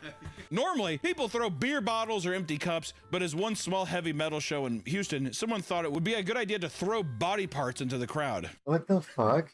What does that mean? While fans mosh, someone threw in a decapitated pig's head and covered everyone in the pit with blood and entrail. Well, I think that was Mayhem. Mayhem used to do that. They'd take a dead pig head, or they'd take a severed pig head and throw it in the crowd. But it was like fucking late 80s, early 90s in Norway. So of course people Yeah. were like, oh my God, In what is Norway. happening? This is crazy. Whoa. Crazy. It's like the most peaceful Is it scenic crazy? place on earth. And still little boys are like, I hate how awful I feel. They throw it out. That's black metal as a It's whole. kind of like therapy for. I guess. It sounds like a bunch of edgy douchebags, in my opinion. Granted, love all the stuff. 99% of them, horrible people.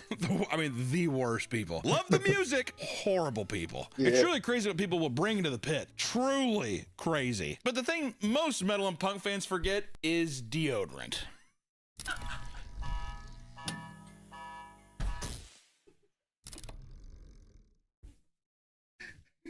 Who wrote this?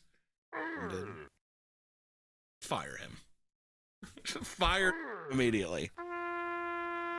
Rest in peace, gone but not forgotten. Among mosh pit aficionados, there is heated debate over which bands or groups have the smelliest fans. They're all putrid, disgusting.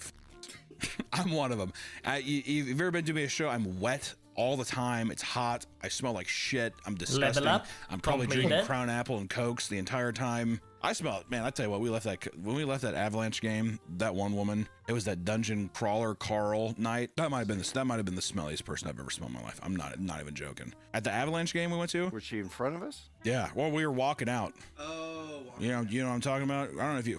Big girl. That was, well, we don't need to say that, but we can cut that out. But I will say that that dungeon crawler Carl, I'm gonna tell you. Whew! You know, after that game, I didn't look up a single thing about it. It was everywhere. It was I've seen it everywhere. Yeah, and a lot of people complaining about it, saying it was the writing sucks. You know, to me, I was the author was there. I mean, 80% of the people that were at that game were there because they're like, oh, he's here and he was gonna sign books. To me, good for you, man. You know, that's just the thing too. People love you till they hate you, or it's too popular. The writing's not as good. Why don't you go fucking put a bullet in your? Sounds like a bunch of jealous little toads. I saw a lot of girls with it, and then you saw like a bunch of guys who you could tell they did not know what it was. So they're like.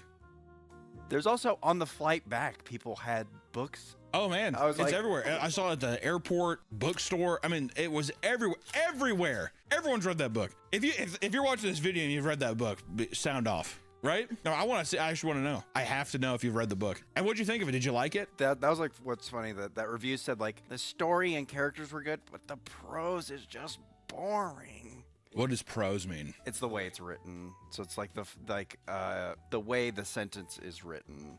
Well, how would that be bad? How would you decipher that as bad? Well, like compare Shakespeare to like Cormac McCarthy. Different prose, different writing styles. I had sex with a 16-year-old girl. For real. Shakespeare's just like, me wife be 13. The gem crab has moved. I'm just trying to pad out this video so we have something because I cannot even. There's so much of this has to be cut. If you thought that the stench was bad, wait until you hear about what fans do while they mosh. Uh-oh. I feel like we should just do a video on Dungeon Carl.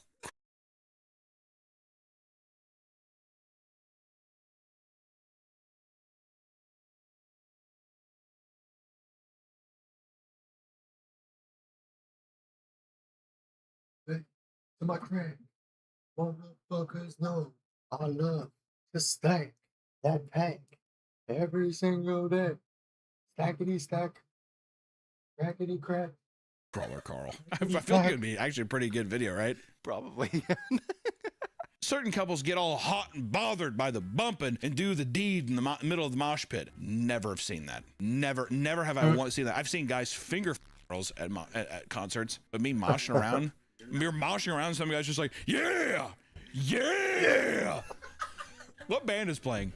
Papa Roach. Suffocation, no breathing. While performing on stage at a festival, the frontman for the band Behemoth, watched as a couple began to have sex in the middle of the mosh pit as the rest of the pit emptied out around them. I actually could believe that at a Behemoth show. Nurgle's up there saying, he's like, oh my God.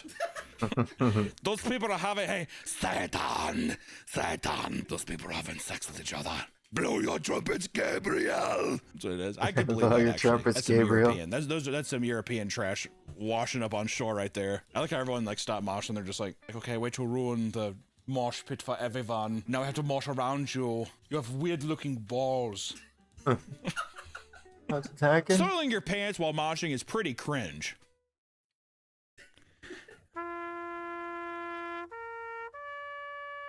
Out of everything that we've had so far, mosh pits and people wanting to participate in the mosh pits, there's really nothing more cringy than being at a show and wanting to mosh is when a band tries to instigate a mosh only for it to fall completely flat on its face. Online, you can find entire compilations of bands and DJs pathetically begging their fans to get hype and start moshing. We were just at a show recently where a guy, I won't say the band, but the band was like, "Move closer! Open this shit up!" And like nobody was vibing with the band, and he's like, "You guys are pussies! Pussy scene!" Goes outside just calling the crowd pussies, and he's just like, "You guys suck!" He's saying that to the crowd, and at the end he's like, "Hey, seriously, thank you guys so much. We got merch in the back. You guys have been great. You guys have been a great crowd. We got merch in the back, so be sure to pick up some merch. Thank you guys. See you next time." The worst part is he said it like 3 or 4 times per song. Oh yeah, it's excessively during like a 30-minute set or something. I mean, like he at least said it 20 times, at least a minimum, bare minimum. Sometimes it's not the crowd's fault for not wanting to mosh, as many non-metal or punk bands try to get their crowds to mosh, but nobody listens because it's a folk or pop concert, right? You go to a Machine Gun Kelly concert, you gonna mosh? No. How did you end up there, and who could possibly kidnapped you to have you wind up there? Right? That's what I would assume. There's an extremely frowned upon practice found in mosh pit culture called crowd that is just flat out dangerous, and it's so dumb. It's so dumb. Crowd in any form, even if it's like HXC, like the hardcore dancing, where it's people kicking. Usually that's where a lot of people make fun of people, is just people standing, they're doing kicks. Yeah, they're karate, their no arms karate standing in there the in a pit. circle. You know, there's this, I remember when I was younger, I used to watch this Lamb of God live show from like their very first, it was, they did this, it was Black Label on YouTube. Remember, I was like, holy shit, the song is so heavy. And then it cuts to the crowd and it's people just standing and flailing their arms. yeah. And I could not Like, have what felt the more fuck? embarrassed that I was like watching this, or I was like, I'm enjoying this. I was like, I'm the same as them, is what it felt like, right? The crowd are the absolute worst. Essentially, crowd is when someone or a group of people pick a person and choose to purposely beat them or hurt them while in the pit. That being said, a little more generalized, usually it's one guy, and usually what happens is, we said earlier, a mosh pit is a circle. We'll go on the edges of the circle and just be throwing elbows at people that are just standing there. There's really no other reason besides I'm just trying to hurt somebody. For no And it's reason. the fucking lamest thing. I've seen kids get hit by this, women get hit by it. Kind of funny. Got that. But people getting punched in the face, they're not even looking. That's another thing, is they'll just be sitting there looking to ban, and then boom, they get hit in the face. Yeah. Not cool. Not only has this led to serious injuries inside the pit, but innocent bystanders standing on the edge can also get caught up in it. Those are the people. There's no Shit other. needs to be Everyone fucking- is those an guys innocent need to be bystander, thrown by the out. way. Those who participate in crowd killing enjoy flexing their injuries online to show how messed up they got. I wonder if these people are pick-me girls. I wonder if these people you gotta are fucking desperately tackle looking those for guys attention right and away wanting someone to and be like, fucking throw them out. dude, you're gnarly. Yeah, I wish somebody would talk to me. Man, I wish I could use a hug. A big reason crowd killing is so controversial is that it can be used to justify beating up women under the guise of pit activity, right? Well, I don't mean to just hit poor women girl. and kids, Oh, man. I'm fucking all riled up. Hailstorms on stage. I gotta...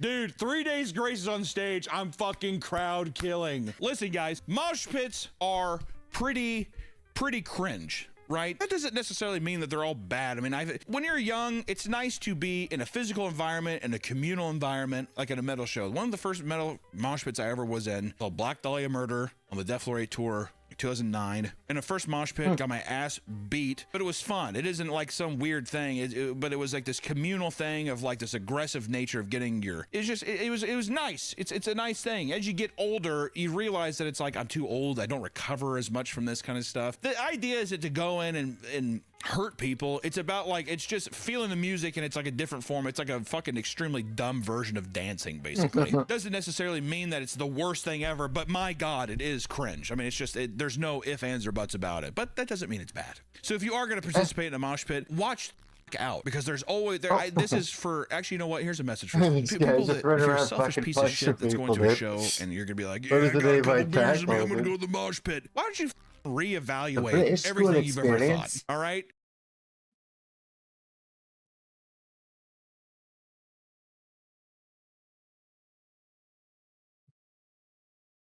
You watch this and sleep. Oh.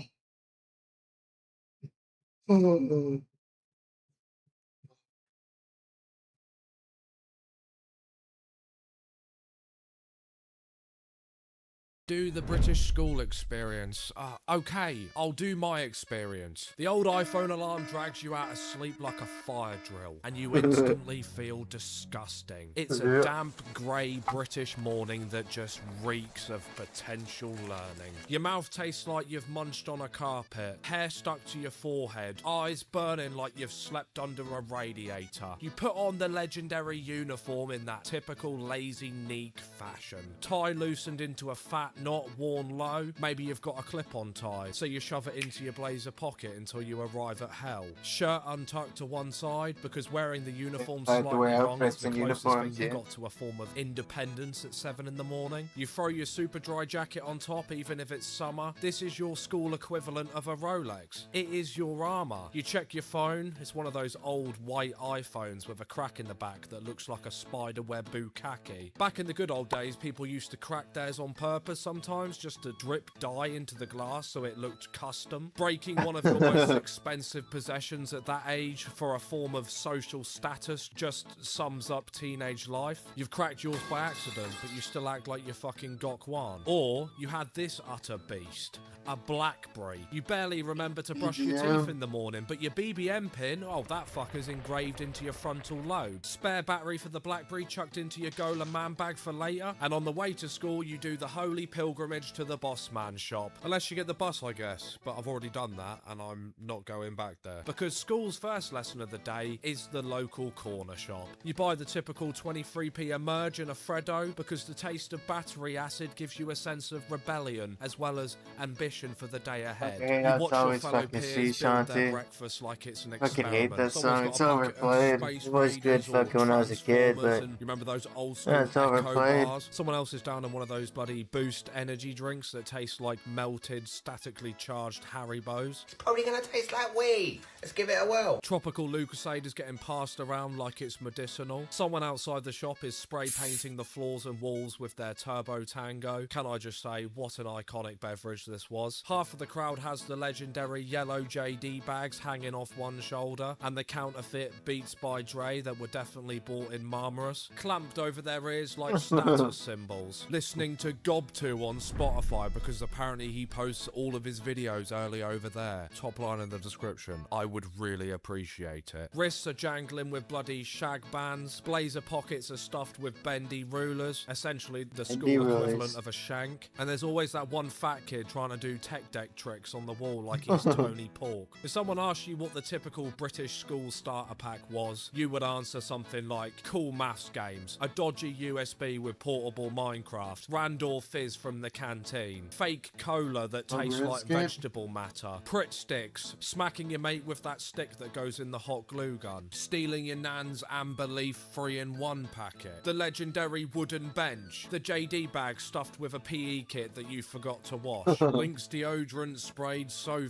thick it's probably the only time you could call a school a concentration camp, Tamagotchis you found in a bush outside a primary school, and a planner that's never held a timetable, never had any real use apart from being used as roach card with your Bark 3.5, and at least, I guess, one phallic drawing, one broken earphone discussing what you did last night on Black Ops 1. I mean, the list just goes on. But this is why I have you nutters in the comment section below. As you get a bit closer to the school gates, the vibe starts to shift. It feels like walking through airport security at times. Not exactly fear, more like entering a very loud aquarium where the fish can talk and some of them are sharks. Bullies are posted up by the wall like they're on shift, scanning for targets for their pitiful entertainment. A couple of cool kids are starting on the nicotine addiction early, smoking like it's a rite of passage, huddled behind the bike sheds, exhaling pale smoke into the cold air and acting like they weren't watching Thomas the Tank Engine 5 years prior. You give them some room, don't you? Because you're not trying to start off your day with lending the local school nitties a quid. At the doors or somewhere nearby, there's always that one teacher doing the uniform checks. Shirts in, ties up, your skirt's a bit too high, love. I got that one a lot, obviously, because I was a total slut. You perform that little magic trick, don't you, where you tug your tie a little bit higher for a few seconds and then drop it the moment you realise you're not being spectated. The corridor hits you with the usual stench cocktail, links, damp coats, floor cleaner, poor teenage hygiene, and that faint background scent of pencil sharpenings that never truly leaves the building. Lockers slam. I remember when lockers were implemented in my school. Oh, let's give them a sense of independence, they thought. I'm sure they're going to keep them clean and definitely not use them as a way to get out of class because they've left something in them that is just essential for their learning. Definitely not going to store forgotten lunches that end up turning into contaminated balls of dust. People shout across the hallway like they're trying to communicate with the International Space Dennis Station. Locker for 6 months. You walk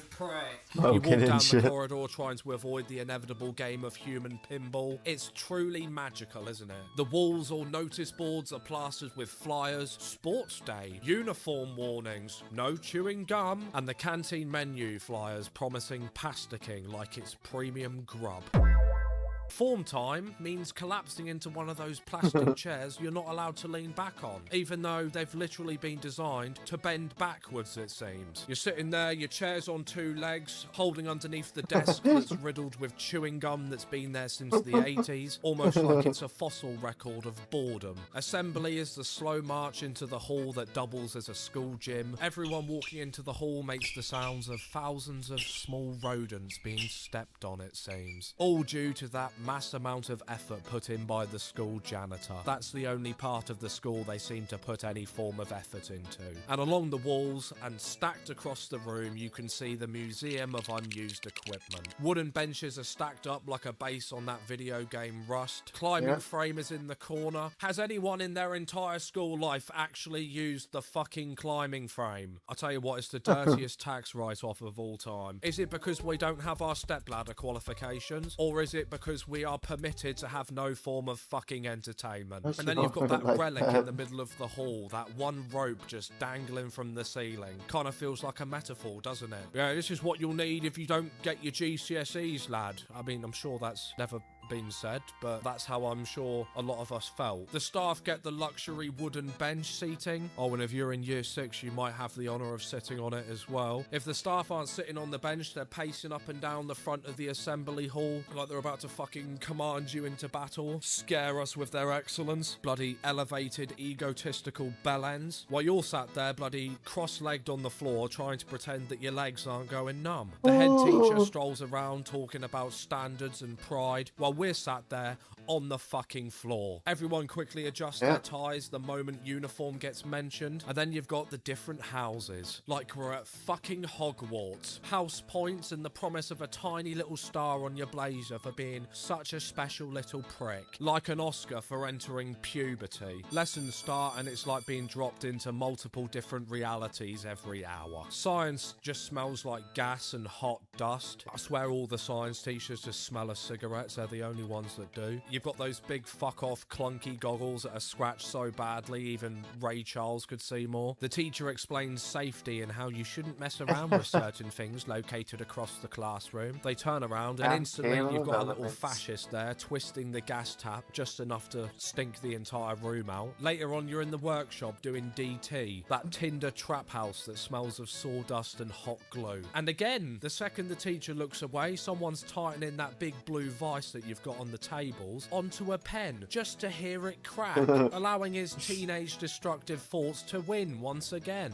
You're trying to read something on the whiteboard and your teacher's doing everything to make that task near enough impossible. The interactive whiteboard either doesn't work, the teacher doesn't have enough brain cells to use it, or it's just completely uncalibrated. You've got IT lessons where you'd plug in these plastic stethoscope fucking headphones into your phone just to listen to iYaz or Chitty Bang while you're sat there pretending to work, secretly updating your Bebo profile or sending that bloody BJ emoji to your mates on MSN. I remember trying to complete every possible outcome on Grow Island while chewing Trident gum. And don't get me started on your pencil case. It's a crime scene, isn't it? You've got your trusty Wiz Khalifa, an absolutely battered black and yellow pencil, a Pritt stick that's either missing a top or welded completely shut, an exploded pen, and another one that only works if you shake it enough. And in the back of your head you can still hear primary school warnings about lead poisoning while you're trying to remember how to do that bloody finger spacing, aren't you? Because back then handwriting seemed to be treated like a safety drill. Break time hits harder than your abusive stepfather. The playground and astroturfs fill instantly and the whole school magnetizes into its different cliques. You've got the popular group who are only really friends because their parents are bum buddies. They throw these legendary house parties that consist of ciders, cigs, and maybe one singular regular pill. Oh, and if you don't get the reference to something that happened there over the weekend because you weren't there, you're socially ridiculed the following week. You've got the nerds who hang out in the library. They sit there making a game on Scratch, creating animated lightsaber battles on Pivot, discussing which Warhammer goblin they're going to paint when they get home. And another group I like to call the peaked in high school, essentially very broken individuals. Their popularity comes from the fact that they smoke, don't wear the uniform correctly, and always get detention or isolation. And overall, they're seen as really cool individuals. In school, that is, obviously, because a few years later after leaving, they're seen as unemployed junkies. Then finally, you have the people who don't really fit into a group. They're kind of just friends with people from all of the different groups. I guess you could say a kind of a perfect middle ground, but in some cases, this can lead to ridicule of its own. Bullies can easily fit into all of these different categories. You've got the nerdy bully who gets all the other nerds laughing when he makes you look like a mug because you thought an isosceles was a dinosaur. You've got the popular kid bully who has a Gola bag and a super dry jacket and bullies you for wearing a Lonsdale bag and your dad's old coat. And then you've got the peaked in high school bullies. Well, it's, I guess, kind of obvious, isn't it? What,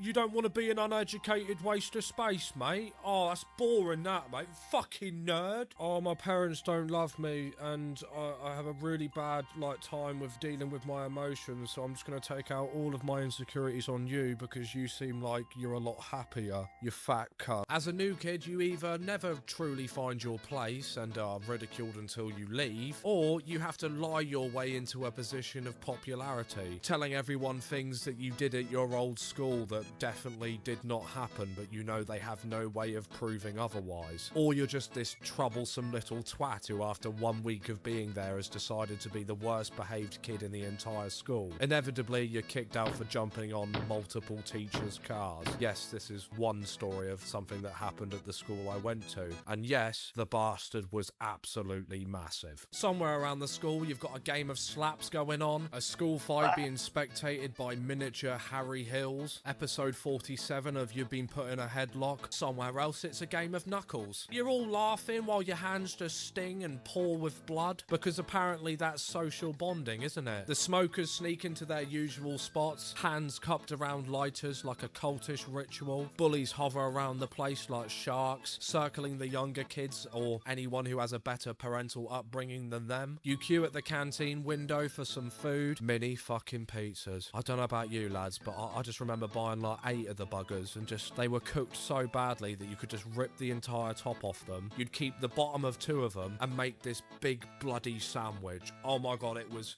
immense. You wash it all down with one of those off-brand colas that brags about vegetable extracts like it was written by Drewish Sharing. No pasticking yet because that's lunchtime grub. If you graze your knee while playing footy, twist your ankle or somehow break both of your legs, the solution is always the same. A blue wet paper towel. Here you go, love. See how you feel at lunch. Somewhat still more reliable than the NHS. You'll be limping, near tears, and all they'll hand you is that sad damp tissue like it's paper fiber morphine. Honestly, if someone got hit by a bus outside, the head teacher would probably just pop out with a wet paper towel and tell you to walk it off. Anything to avoid paperwork. School toilets, you say, they're a fucking nightmare. I'd honestly rather use a public toilet in Luton than use one of these buggers. Your fellow peers act like these little excrement debt collectors, kicking down the door or looking at you from over the top of one of the stalls. You have become a teenage mutant mid-turtle, and I genuinely think this is why we appreciate a good dump as an adult. After break, the day slows down like you're stuck switching between Trevor and Franklin in GTA 5. Everyone's half asleep, staring at the whiteboard, doodling willies in the margins. The ADHD kid is making paper aeroplanes and flicking the elastic little bands they got with their braces. The gem Teachers crab start saying has GCSE moved. and BTEC every 3 minutes like that's suddenly gonna educate us. If anything, it gives us this sense of impending doom. Like learning Pythagoras is gonna help me when I'm working in Greg's in 2 years' time. The fat class clown is doing his best to make the entire class laugh so he can avoid comments at lunchtime about chicken wings flying out of his asshole. The educational books come out, don't they? The ones your parents have to buy you online. The legendary CGP books, where you've got that mug mascot on the front wearing sunglasses and a cap. It's almost like some genius at the English coordination group said, yeah, let's make this educational mascot look cool as fuck, because education is what?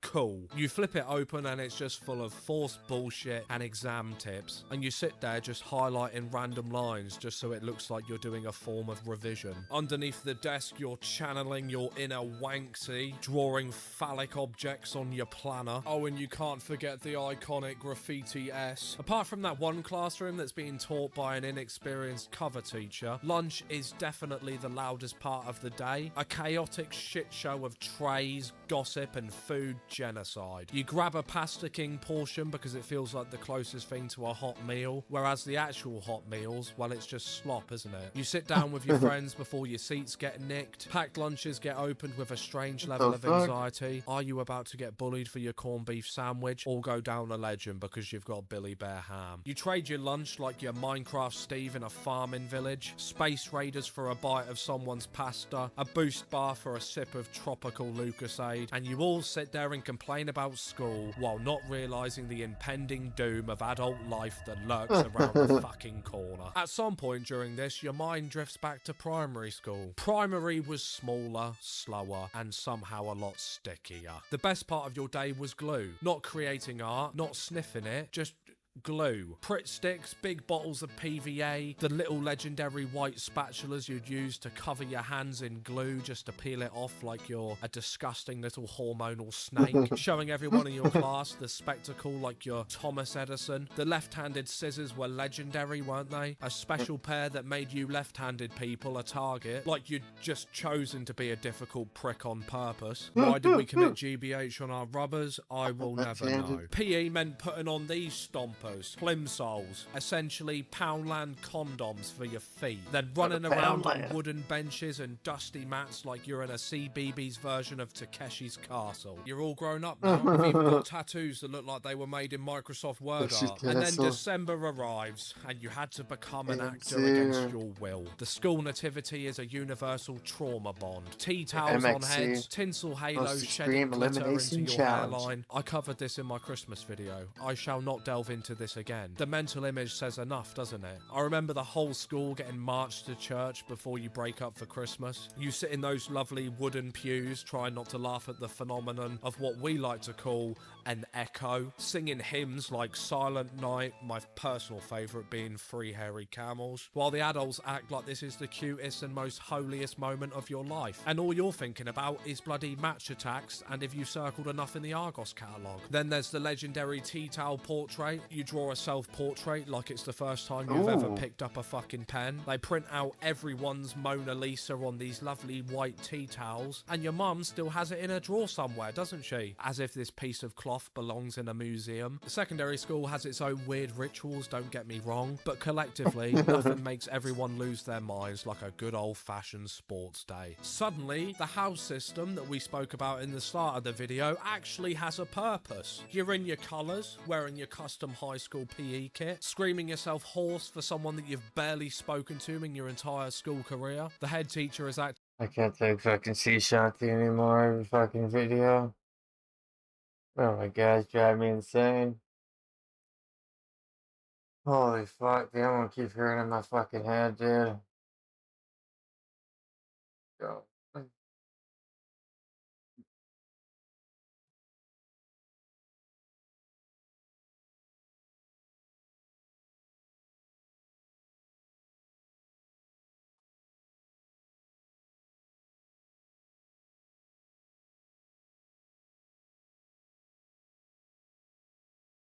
The